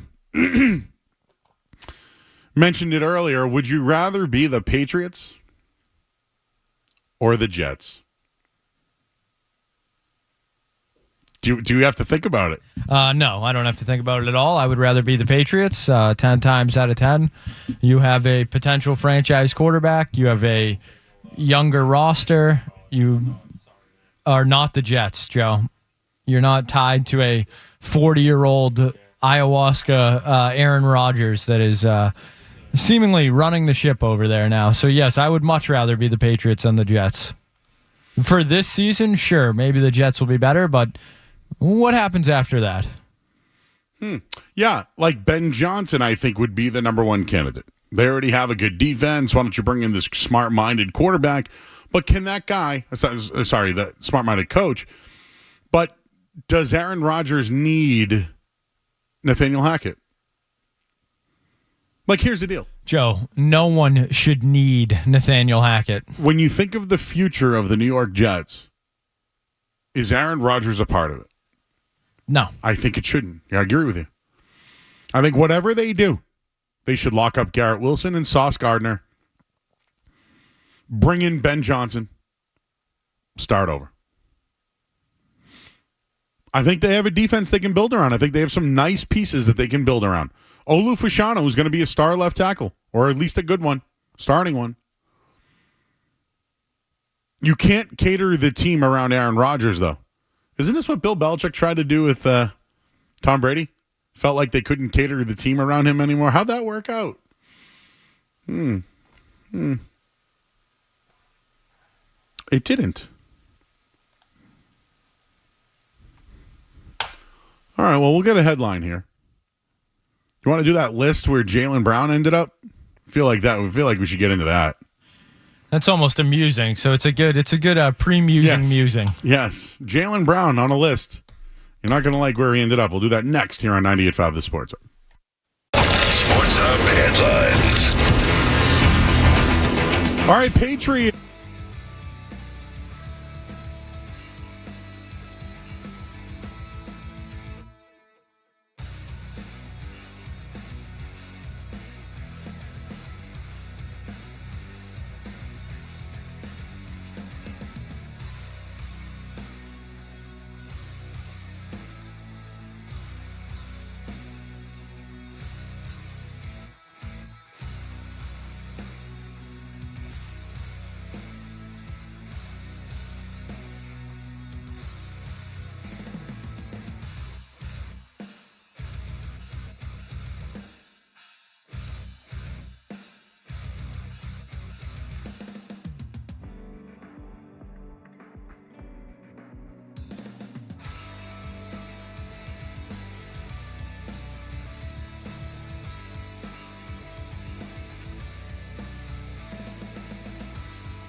All right, back here, 98.5 The Sports Hub. I'm Joe Murray. Here till 10 o'clock. We get the musings in a little bit. Hey, this is your daily reminder that the Boston Celtics are your NBA champions. And we all love a good list talk, right? We all love good list talk. Well, there was one that came out today that we just could not ignore. Can't ignore this one today. And this isn't us being green teamers, but if you ask me, this one's outrageous. Of course, people are going to think we're green teamers when we mention this. But all right, guys, let's talk. Where do you think Jason Tatum ranks amongst the NBA players this year? Well, let's see, Joe. Was he first team All-NBA last year? He was, yes. Was he first team All-NBA the year before that? Yes, he was. What about the year before that one? He was. I would have to think three years in a row, first team All-NBA. He hasn't won a title, though, has he? Oh, yeah, he did last year. I'm going to have to say, Joe, you call me a green teamer. 3 first team All-NBA. How many guys make first team All-NBA? Well, 5 starters. So 5 guys make first team All-NBA. Yeah, and he's done it 3 years in a row, and he won a title. Oh. Call me crazy, Joe. Call me a green teamer. I'm going to have to put Jason Tatum in the top 5 for players in the NBA right now. Okay, well, according to the Action Network, they might like this because we're a top show in Boston talking about them. And I do like the guys at Action Network, so keep your content coming because this is why you do articles, right? To get content and people to talk about it. Yeah, I think this would be a PSA on maybe where to get your information or where it's coming from. I do like their betting information. I don't necessarily, this list, I don't know what it goes into it, but Jason Tatum came up number 10. So this is a collaborative list between a gentleman named Matt Moore, not the Dolphins' backup quarterback, I don't believe, and a gentleman named Brandon Anderson. Yep.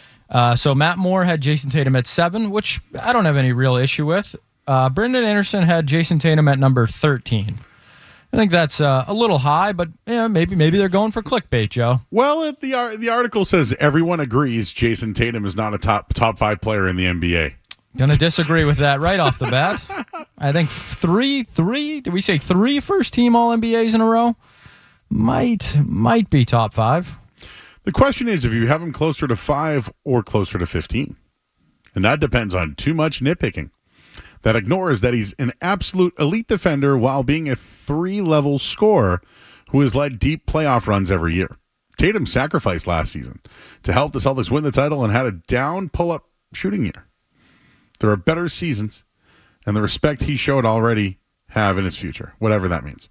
He's 10 for whatever reason. I don't know why he's 10, but... No, they listed everything he's done, and then said, but he's 10. But he's 10. Hey, man, he's done it all, man, but you know what? 10, 5 or 15, somewhere in there. So to put it in context, for those that say, well, who are the guys in front of Jason Tatum? Yeah, Jokic and Luka, 1, 2. No issues there. Fine. Then you have Giannis at 3. Okay, fine. SGA at 4, I think. Sure. I think he was an MVP candidate. I do. On a loaded OKC team that won nothing. Yep. Just if we're being fair. Yep. Number 5, Joel Embiid.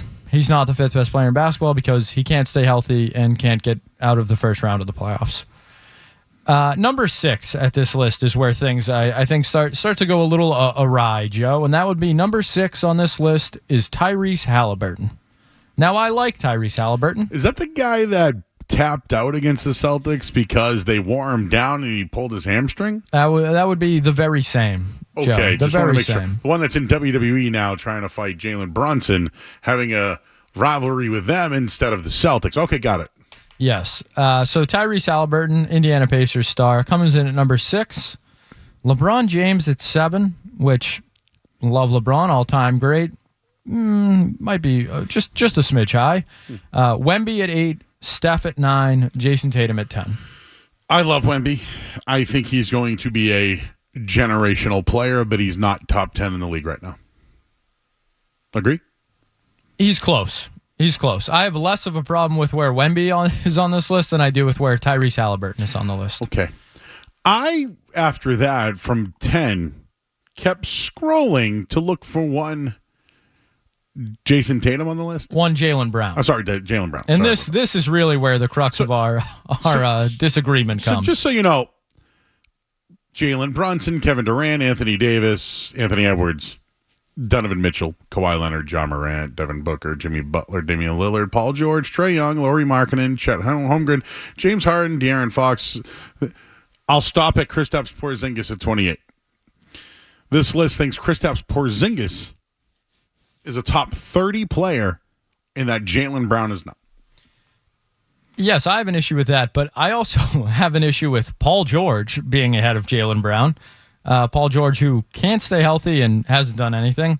Devin Booker being ahead of Jaylen Brown, a guy who's been on many a loaded roster and done absolutely nothing with it and put up some all-time playoff stinkers. James Harden, the corpse of James Harden, above Jaylen Brown on this list, a guy who looks like he may allegedly be like just out of his mind in the playoffs at times. Doesn't he? It look like the Monstars took his powers in the playoffs.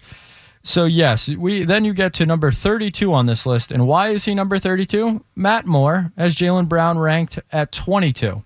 I'm okay with that. I think 22 is fine. It's fine for Jaylen Brown.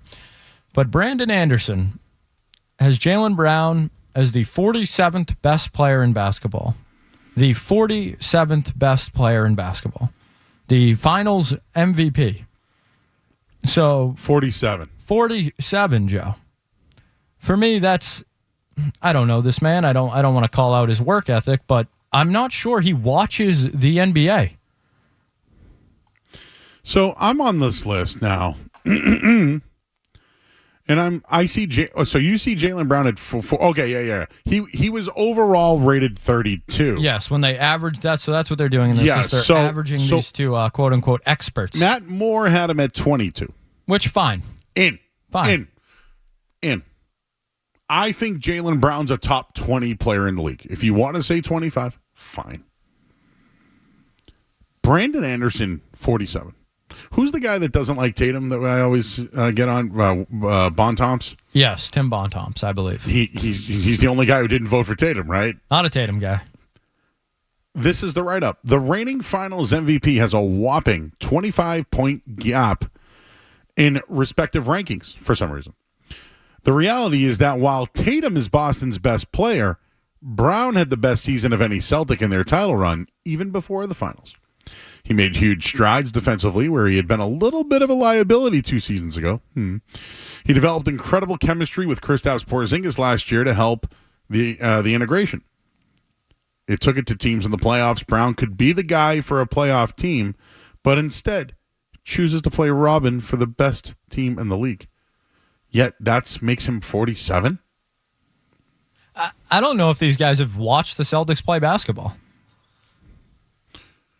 I still think teams have to game plan for Tatum. Remember when Golden State didn't game plan for Jaylen Brown? They saw what happened there in the first half. I think they lost by 50 that in was that right. game. It was on a holiday, I remember. It was a Sunday. So the problem with the Celtics is you have to game plan for everybody. And if you don't game plan for Derek White, he's going to go on you. If you don't game plan for Drew Holiday, he's going to go. If you don't game plan for Peyton Pritchard, he's going to drop 20 on you. So don't give me your game plan when it comes to Jaylen Brown and Jason Tatum, because they're a team. Oh, and he chooses to play Robin? You know what? Is the Robin thing disrespectful? Somebody asked him about that. Remember in Abu Dhabi last week we brought it up? I'm fine with... Listen, I think Jaylen Brown's the leader of the Celtics. I don't think Jason Tatum needs to be the leader to be the best player. I don't. I'm just finally glad Jaylen Brown has made it to that level, because I know people aren't going to like this, and I'm bringing up old stuff. I think Marcus Smart got in the way. Like, we don't even have to argue that, right? Once he got out of the way, Jaylen Brown found himself and elevated his game and became a leader. And now they're taking the identity of their coach. I hate this list. Would you like some names that are ahead of Jaylen Brown on this list? I would like to use this list after I eat a roast beef sandwich. I don't think you're alone in that sense. No, I would just, after I eat like a modern butcher, like triple beef 3-way, it's all in my beard. I want to just take this list and wipe it all over. Yeah, our YouTube chat is certainly on the same page as you. But yes, Brandon Aronson had Jaylen Brown at 47. He has Jalen Williams at 22. He has Alperen Sengun at 33, a player I really like. Cade Cunningham at 42. Oh, he sucks. Listen, I like where Detroit's going. He has Desmond Bane at 32 and Jaylen Brown at 47. Call me a green teamer, Joe. I can't take your list seriously. I look for more lists. What's the Ringer got? Where's Brian Barrett? What's their list? What's their list? Who else? He has Mikal Bridges. Oh, I'm sorry. He has Mikal Bridges one spot behind Jaylen Brown. He has Evan Mobley in front of Jaylen Brown. Evan Mobley? He has the corpse of Fred VanVleet at number 35 currently in the NBA. Maybe this is an old list, Joe. It almost has to be. This can't be the 2024 rankings, right? October 9th, 2024, 6:22 p.m. What time does our show start? 6 p.m., Joe. 6 p.m. Tyrese Halliburton, 6. Tyrese Halliburton is 6. Take the Celtics out of this, okay? Like, Pascal Siakam's a top 30 player in the league? Woof. Bam Adebayo's on this list? Oh, Derek White got 37. Derek White. Brandon Anderson has Derek White above Jaylen Brown. White's a killer through and through. Manages to infect the opposing team with stifling defense, not just shutting down driving lanes and disintegrating passing lanes. Doesn't need the ball to score. He's a Swiss Army knife. Pivotal for the Celtics. Where is Drew Holiday? I'm not sure where Drew Holiday is, but one Trae Young is ranked at 19th by Brandon Henderson on this list. He does lead the league in assists. I'll give him that. Drew Holiday comes in at 56. Matt Moore had him at 64. A player considered one of the best people, let alone players. And the league won by a second title, blah, blah, blah. Gold medal, menace defensively, doesn't need the ball in his hands to make an impact, 56. Trey Murphy, 57. This list stinks.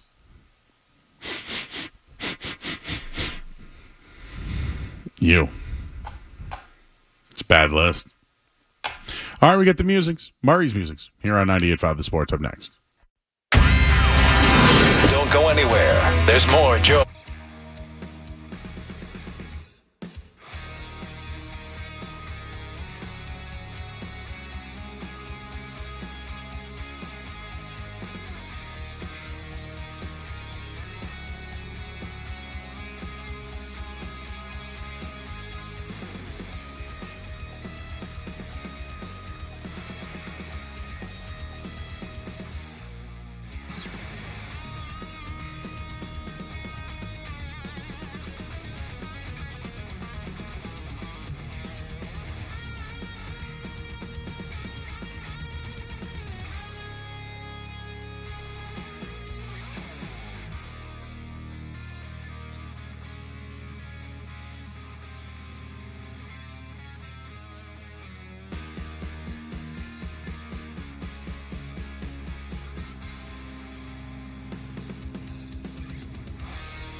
He brought cookies for the station today. And here's one that says, Murray, 98.5. I didn't know if it was for me because, there's food and should I eat it or not. So don't go there. Because one time someone met Kendra and I at Sylvan Street Grill one night, and the fellow brought us like the finest Boston cream pie cake we've ever had from a nice bakery that I forget the name of, but it was in Newburyport. And we were like, should we eat this? Should we eat this? But how could we not? This guy, if a listener sent you something, would you eat the food? Come on, for real. It depends on what it was and how it was packaged. Like if it's like that looks safe to me. This looks to be made Very and put safe. in a nice little like a lot envelope. of thought gone into it. I don't think. No. Listen, I want to eat this cookie, but at the same time, it looks so good. Why would I? The stuff that what's that guy's name there, Buddy? What's this name? Cake Boss. I feel like I haven't seen that going. He always tried to do like these New York things and just whatever. But I guess the question is, do you eat food from people you don't know? Like if you move into a house and in the house they bring over something, the cookies, like I want your cookies. Listen, just like we talked earlier about, are you a hugger or meeting people? Or what if somebody approached you with food or drink right away? What do you do? Because the way I grew up, it was ignorant if you didn't eat. If you go over to my Italian friend's house and you say no, their mother's insulted. Oh, that was my whole life. Why do you... I used to walk home from school. I go to my buddy Frankie's house. His mother like, Jody, you got to eat. And I would eat because it was mean if I didn't. But now I'm wondering, if I really want to eat this cookie, would I do it? What if people want to send me more stuff?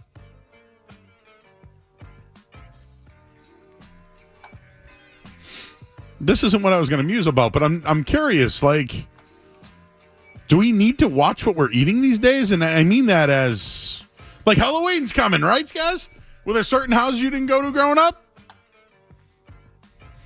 We used to go to, like, the big neighborhood and just go with a pillowcase and fill that bad boy up. So back in the day, we used to go to West Roxbury. That was, like, the area to go because there was, like, the nicer houses, Oh, yeah, we brought the pillowcases, too. Oh, yeah. We'd go to a Deer Hollow in Rainham. That sounds nice. sounds nice little elegant. area there. Sounds elegant. Yeah. There was this house that would always, like, leave a big bucket out with a note that was like, please take one. No one's taking one. Ooh, reminds me. Tales from the Ring. Oh, The Return. I have... You've been storing a database. Oh, have I been storing? Halloween is on a Thursday, I think, right? Tales from the Ring. Oh, there was a couple of good ones recently.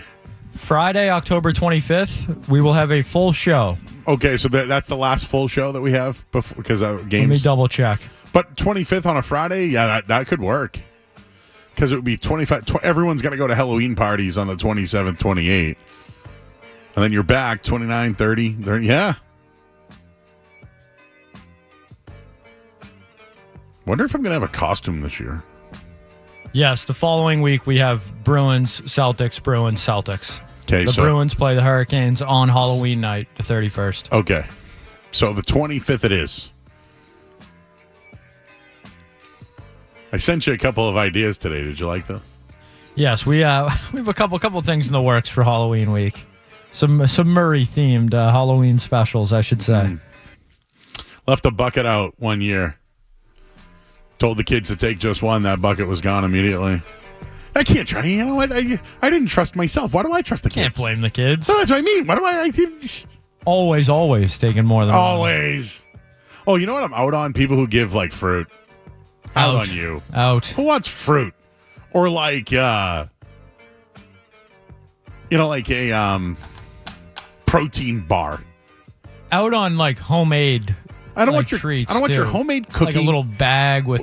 Like what if it was Reese's peanut butter cups? I mean, sorry, Rice Krispies treats. I'm kind of out on. I don't want anything that you've touched. Yes, I want something that you went to CVS for, spent money on. It came in a bag of 50. It came in a bag, and it's just in a bowl, and I grab. Halloween Shout out, gift. Deb and Dennis hooking me up with some popcorn and pretzels that are in the lockers back there if anyone ever gets hungry at the station. Yes, Yeah, very thoughtful, very appreciative of that. Yeah, Skaz did a big thing for our engineering team, and they rewarded him with Halloween stuff. Always accepting of snacks. Oh, always. All right, birthdays tonight. I got to get this one in real quick because what do we got here? I'm going to take the Padres tonight, Skaz. What do you think? I like the Padres, Joe. No Freddie Freeman. Dodgers starting one Ryan Brazier tonight. Can you believe that? The wheel of gutless bombs, Joe. Tonight could be the end of one Dodgers. Birthdays. Let me give you the ones I have first and then see what we missed. We got Sharon Osbourne, 72 years old today. Tony Shalhoub. Ooh, Joey Pepitone. Born on the same day as John Lennon. This day, 1940. I sometimes look at YouTube stars like I'm supposed to know who they are. I don't. Like when someone says YouTube star, I'm like, am I supposed to know this person? I think that's all we have, man. I'm not a great day, okay? But I never want to see a ramen packet ever again. Like my friends who were like surviving in college with no money. I didn't go no. And then I looked at the calzones and I said, hey, what's up, guys? And they said, hey, Joe. Literally what they said. I said, hey, guys. So, yeah. Someone just said, Joe, Halloween costume, red shirt, white apron, chef hat. You could be Chef from South Park. I got the voice, the deep voice. Oh, yeah. All right, we got the final hour of the show coming up next here on the Sports Hub. WBZ-FM and HD Boston. Patriots! From the opening kickoff to the final play. All right, Patriots getting ready for the Texans this weekend. Drake Maye will start. Nico Collins will not play for Houston. Some other NFL news today. Aaron Rodgers, no involvement in the firing of Robert Saleh. Aiden O'Connell will get the start for the Raiders. Bruins, they lose their opener. They have their home opener tomorrow against Montreal. And the baseball playoffs continue today. A couple of games already in the books. Mets 4-1 winners over the Phillies. They now lead the series 3-1. Tigers up 2-1 now after their 3-0 win over Cleveland. Mets and Royals tied at 2 with the series tied at 1. And Dodgers and Padres just about to get underway. Headlines, they are brought to you by Safety Insurance, providing comprehensive coverage for your auto, home, and business. Ask your independent agent about safety. I'm Joe Murray. Next update soon. Here we go. Boom. I win. Kaboom. Yeah. It's so funny. We've got a passion for Boston sports.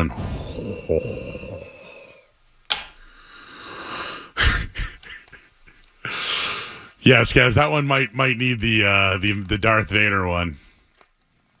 You were there you were remote that night, but this man showed up to the Sylvan Street Grill in Peabody, and he brought a cake for me and Kendra. I have it in my phone somewhere.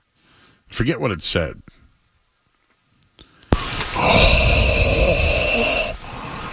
Yes.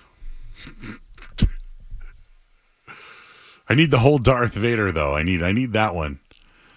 But yes, not only did someone bring a dessert into a restaurant, which, by the way, kind of a big move, right? Like a place that serves dessert, they're going to bring a different dessert from elsewhere. It's good, whatever. It was an excellent. And not only did I have moans, but there were moans all over the place that day.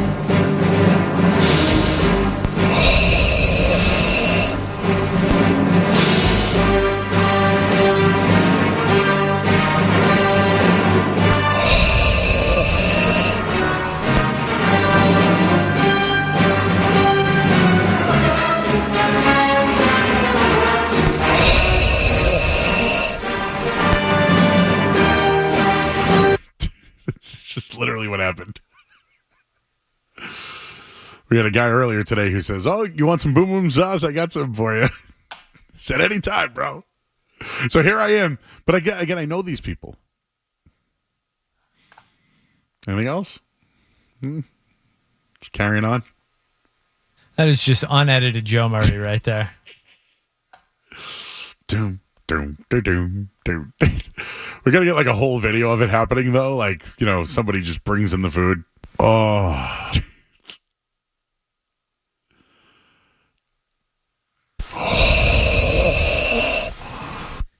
In about a couple of weeks, I did something today that I can't.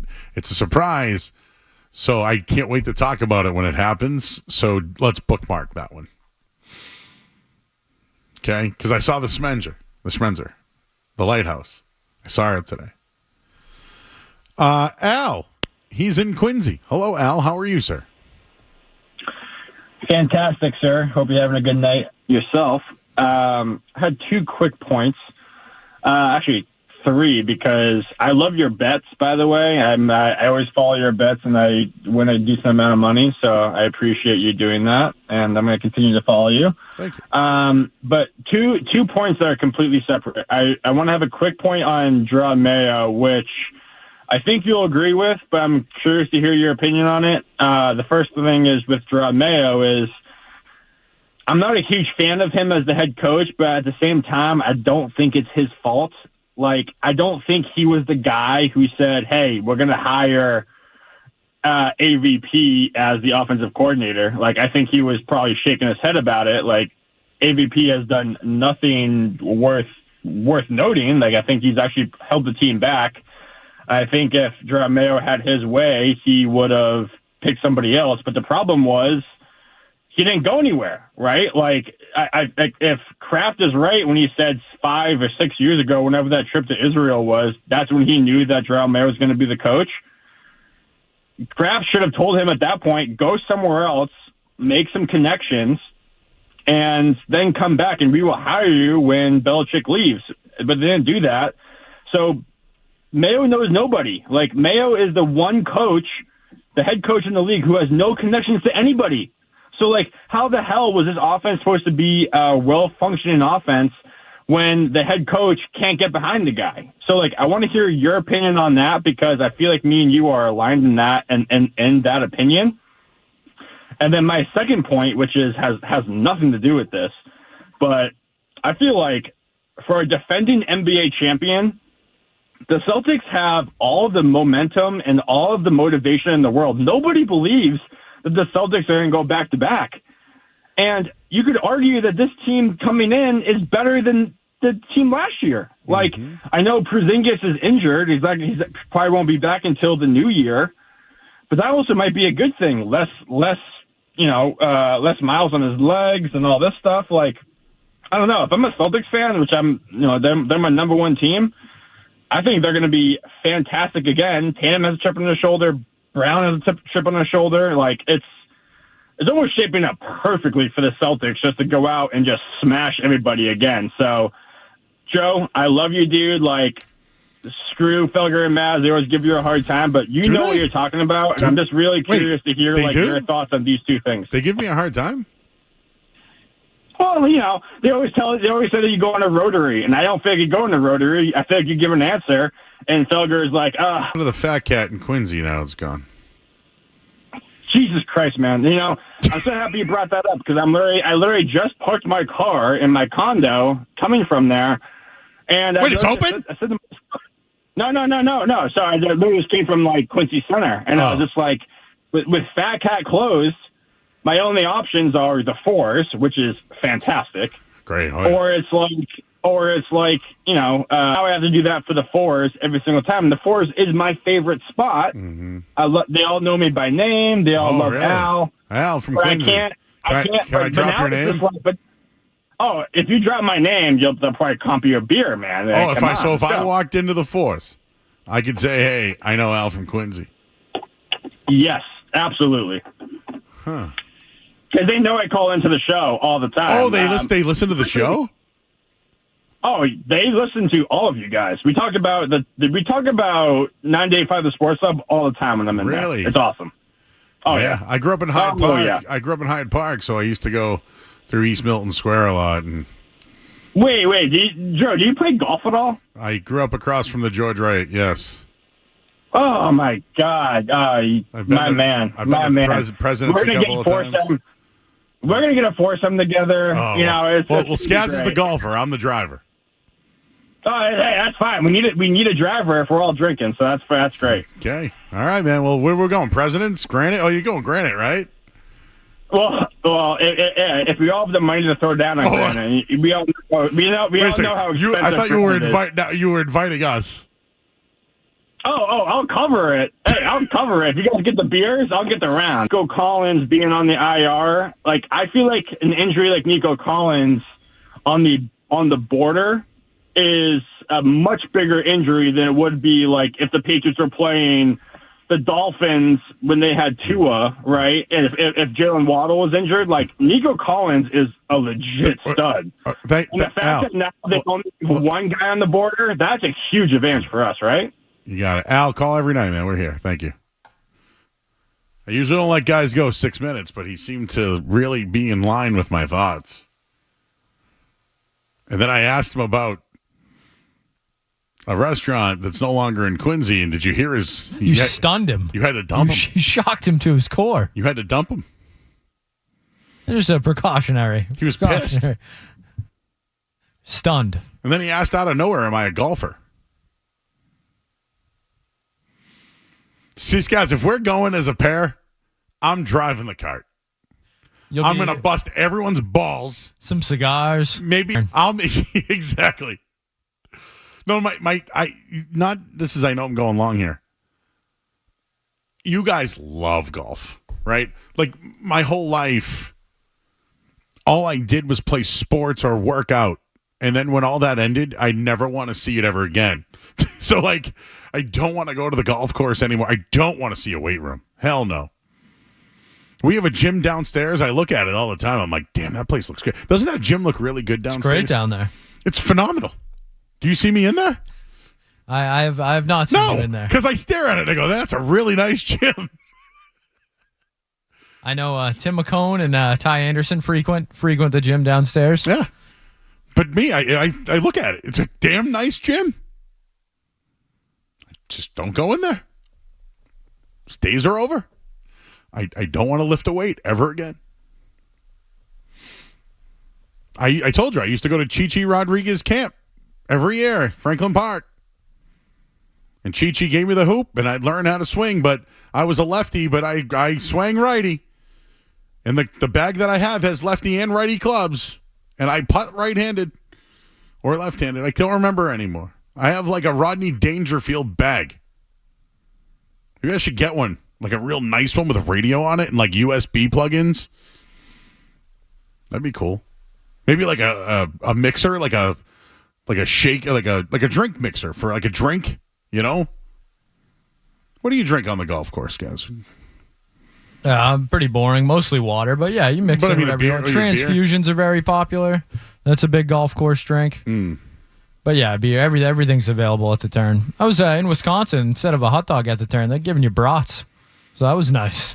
Yeah, nice brat at the turn. They put the... Oh, yeah. Full Wisconsin sausage right there, Joe. Ooh, how's the Wisconsin sausage versus some street meat? It's pretty good. No complaints. Little Spotted Cow. That's like their famous beer up there. Pretty good stuff. There's nothing like street meat, right? There's a drop. For those that don't know, street meat's what you get on the street in Boston. Sausage guy outside Fenway, or just a guy outside at the Black Rose, or Coogan's back in the day was where we went. Just a guy flipping sausages. I get mine naked. Hey, we'll take a quick break. I'm Joe Murray on the Sports Hub. You're listening to Joe Murray on 98.5.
The Sports Hub.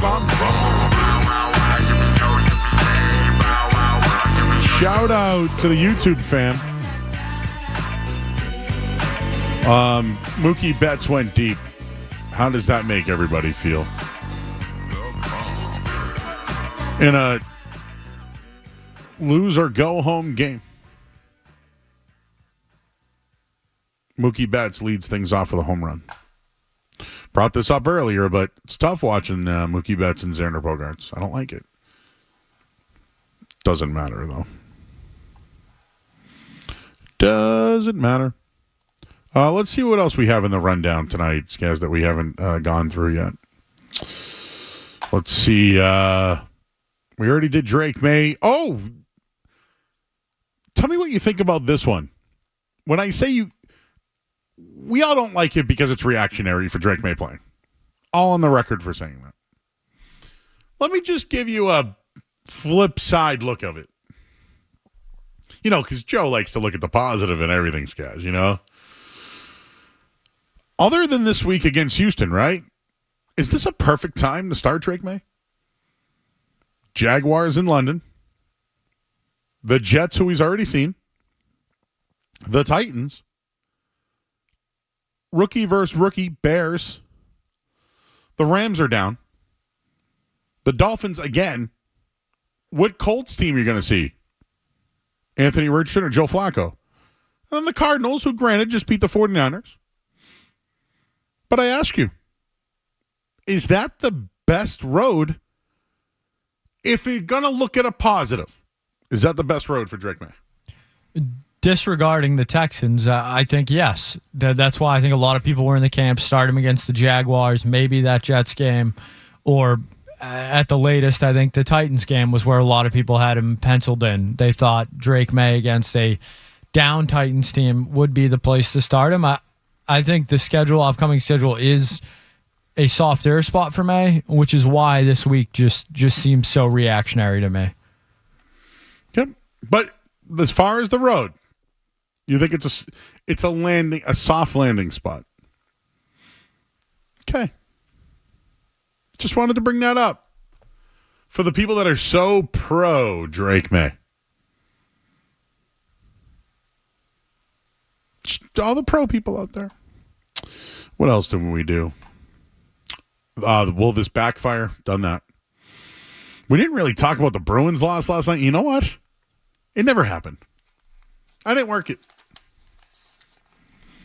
But Korpisalo, you know what we should mention? Maybe we should do this on the other side. How about Linus Ullmark? Oh, we didn't even do the Celtics survey yet either. That was an interesting one. And Monty wasn't happy last night. Ooh, and I got some good kickoff stuff. So let's do the final headline of the night. We'll mix in some Ullmark and some everything that we didn't do. We got the final headline of the night. I'm Joe Murray here on 98.5 The Sports Hub. Sports Hub headlines. All right, Patriots will start Drake Maye this week. They'll do it against the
All right, back here, 98.5 The Sports Hub. I'm Joe Murray. The Yankees are up 3-2. Dylan Cease went 1 2/3, gave up 2 earned. So the Ryan Brazier experience has worked for the Dodgers so far. And was it Juan Soto for the Yankees? It was Giancarlo Stanton. Sorry, he looked like him. Can you believe Giancarlo Stanton is still ripping home runs? Ripping homers. He certainly can't run around the bases, but he can hit a dong. Dodgers thing is starting to. Mookie Betts just. Mookie's like, I'm not losing to you guys. Sorry. 3-0 now, Dodgers. So 2 RBI on the night for Mookie Betts, who the Red Sox didn't want to pay. This is what I mean. This is what I mean. It's hard to watch this stuff. Like the other night, I'm making jokes about Juju Smith-Schuster catching touchdowns for the Chiefs and Joe Tooney blocking the way. Joe Tooney. Oh, man, not again. Joe Rome. Mookie Betts. How could the Red Sox move on from him? He's a star. He's an MVP. I'm Jim Rome. How? You know, there's another guys we can add to the list. Linus Allmark.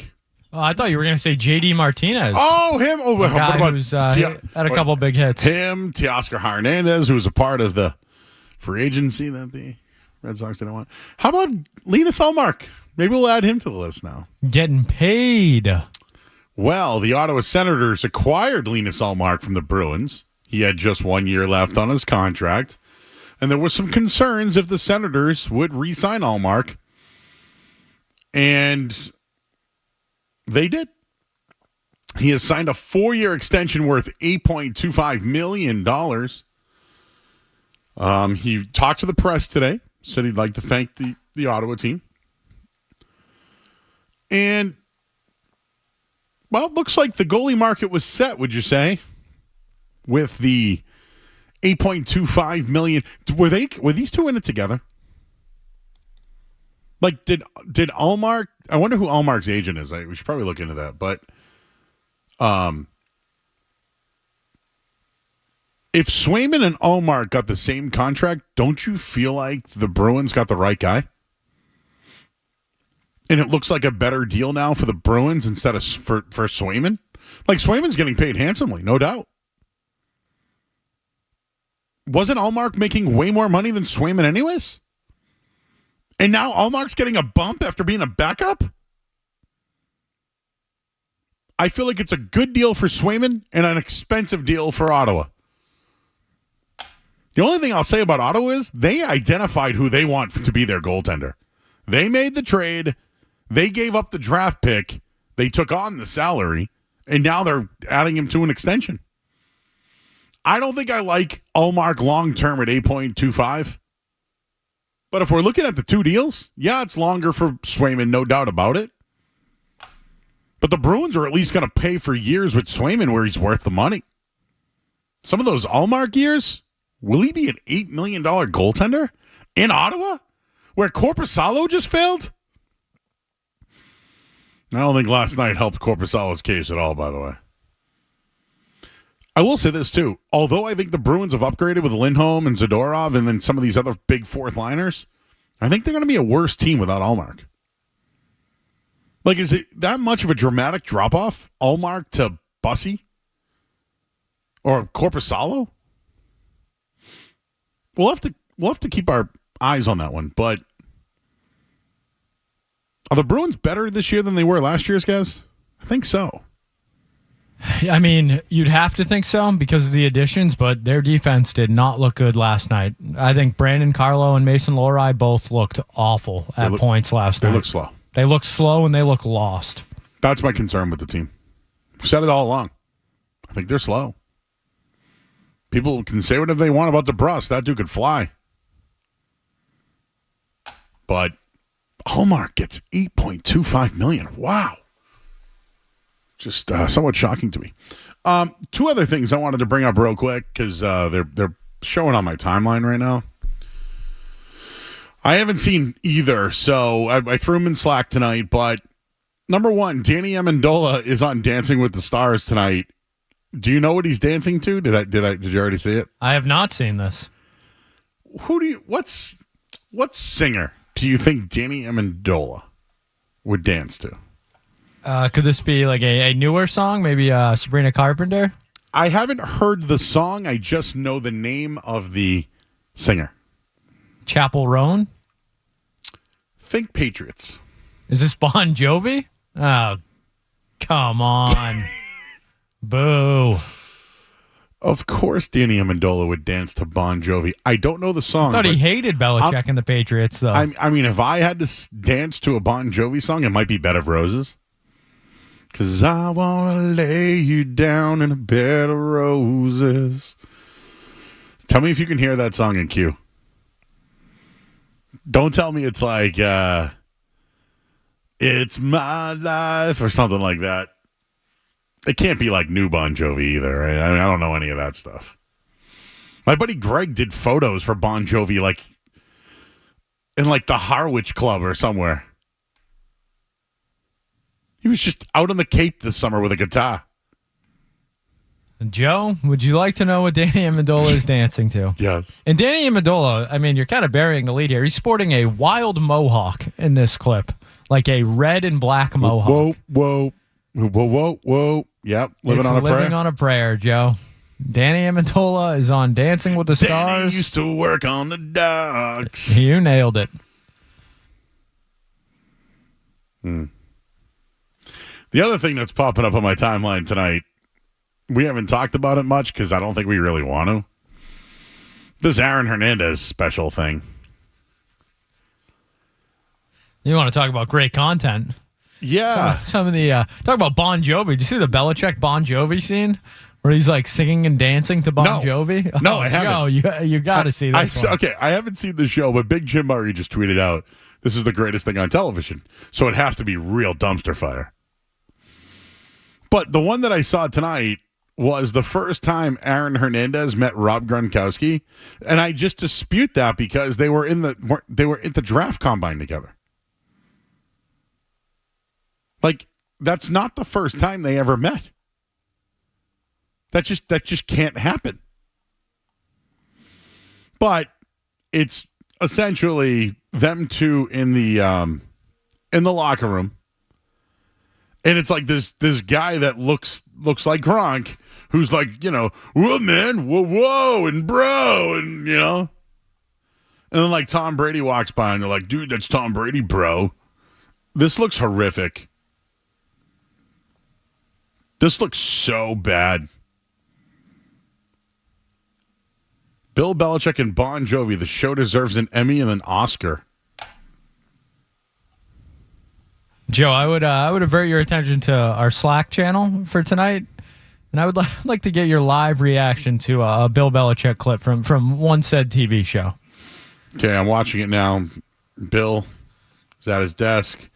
Ooh, puts on a nice little song. It is Bon Jovi. Do you have the song?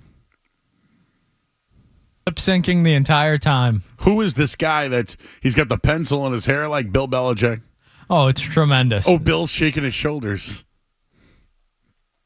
For those watching on YouTube, I'll reenact it. Hang on a second. So he puts a pencil in his ear, you know. Oh, sorry about that. And then he has a remote to play a radio. And he's moving his shoulders. And he's singing a song for broken hearted.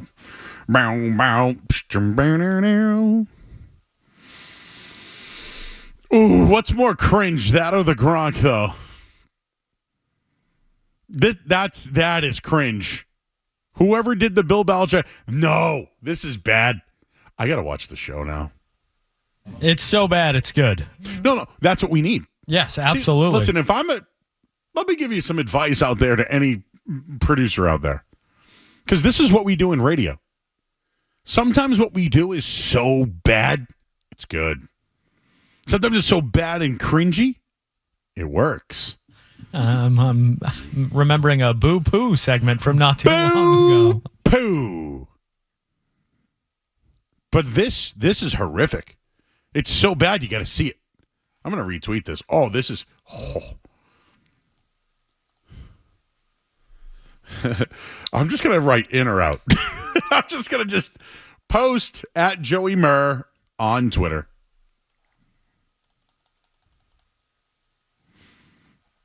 Joe, you're the man. Screw these clowns. Someone wrote. I don't know what they're talking about. That was so bad. The Gronk one's really bad, though. I feel like I need to watch this thing now.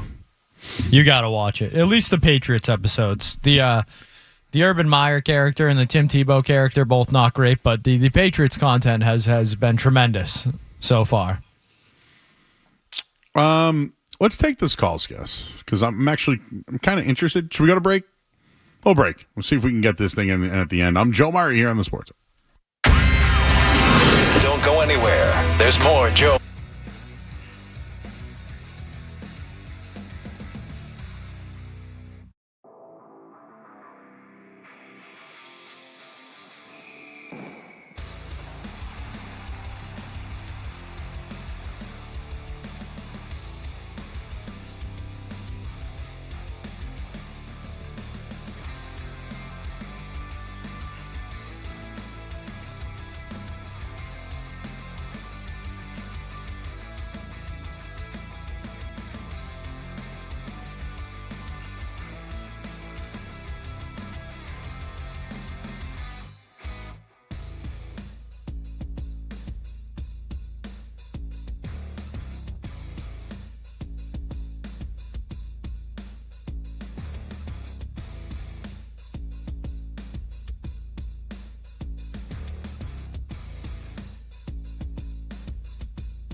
Bruins home opener tomorrow night against Montreal.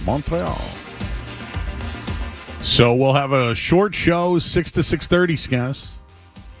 Maybe we'll read the 2 articles that we've written. I can't believe I haven't given this out yet tonight. But the Drake Maye odds are out. Drake Maye total pass yards this week, 185.5.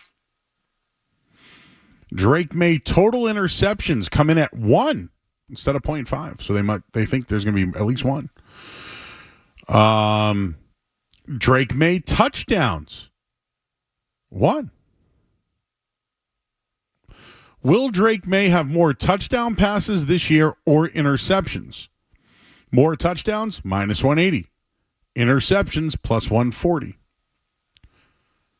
What will the Patriots win total be the rest of the year? Over, under 3.5 wins.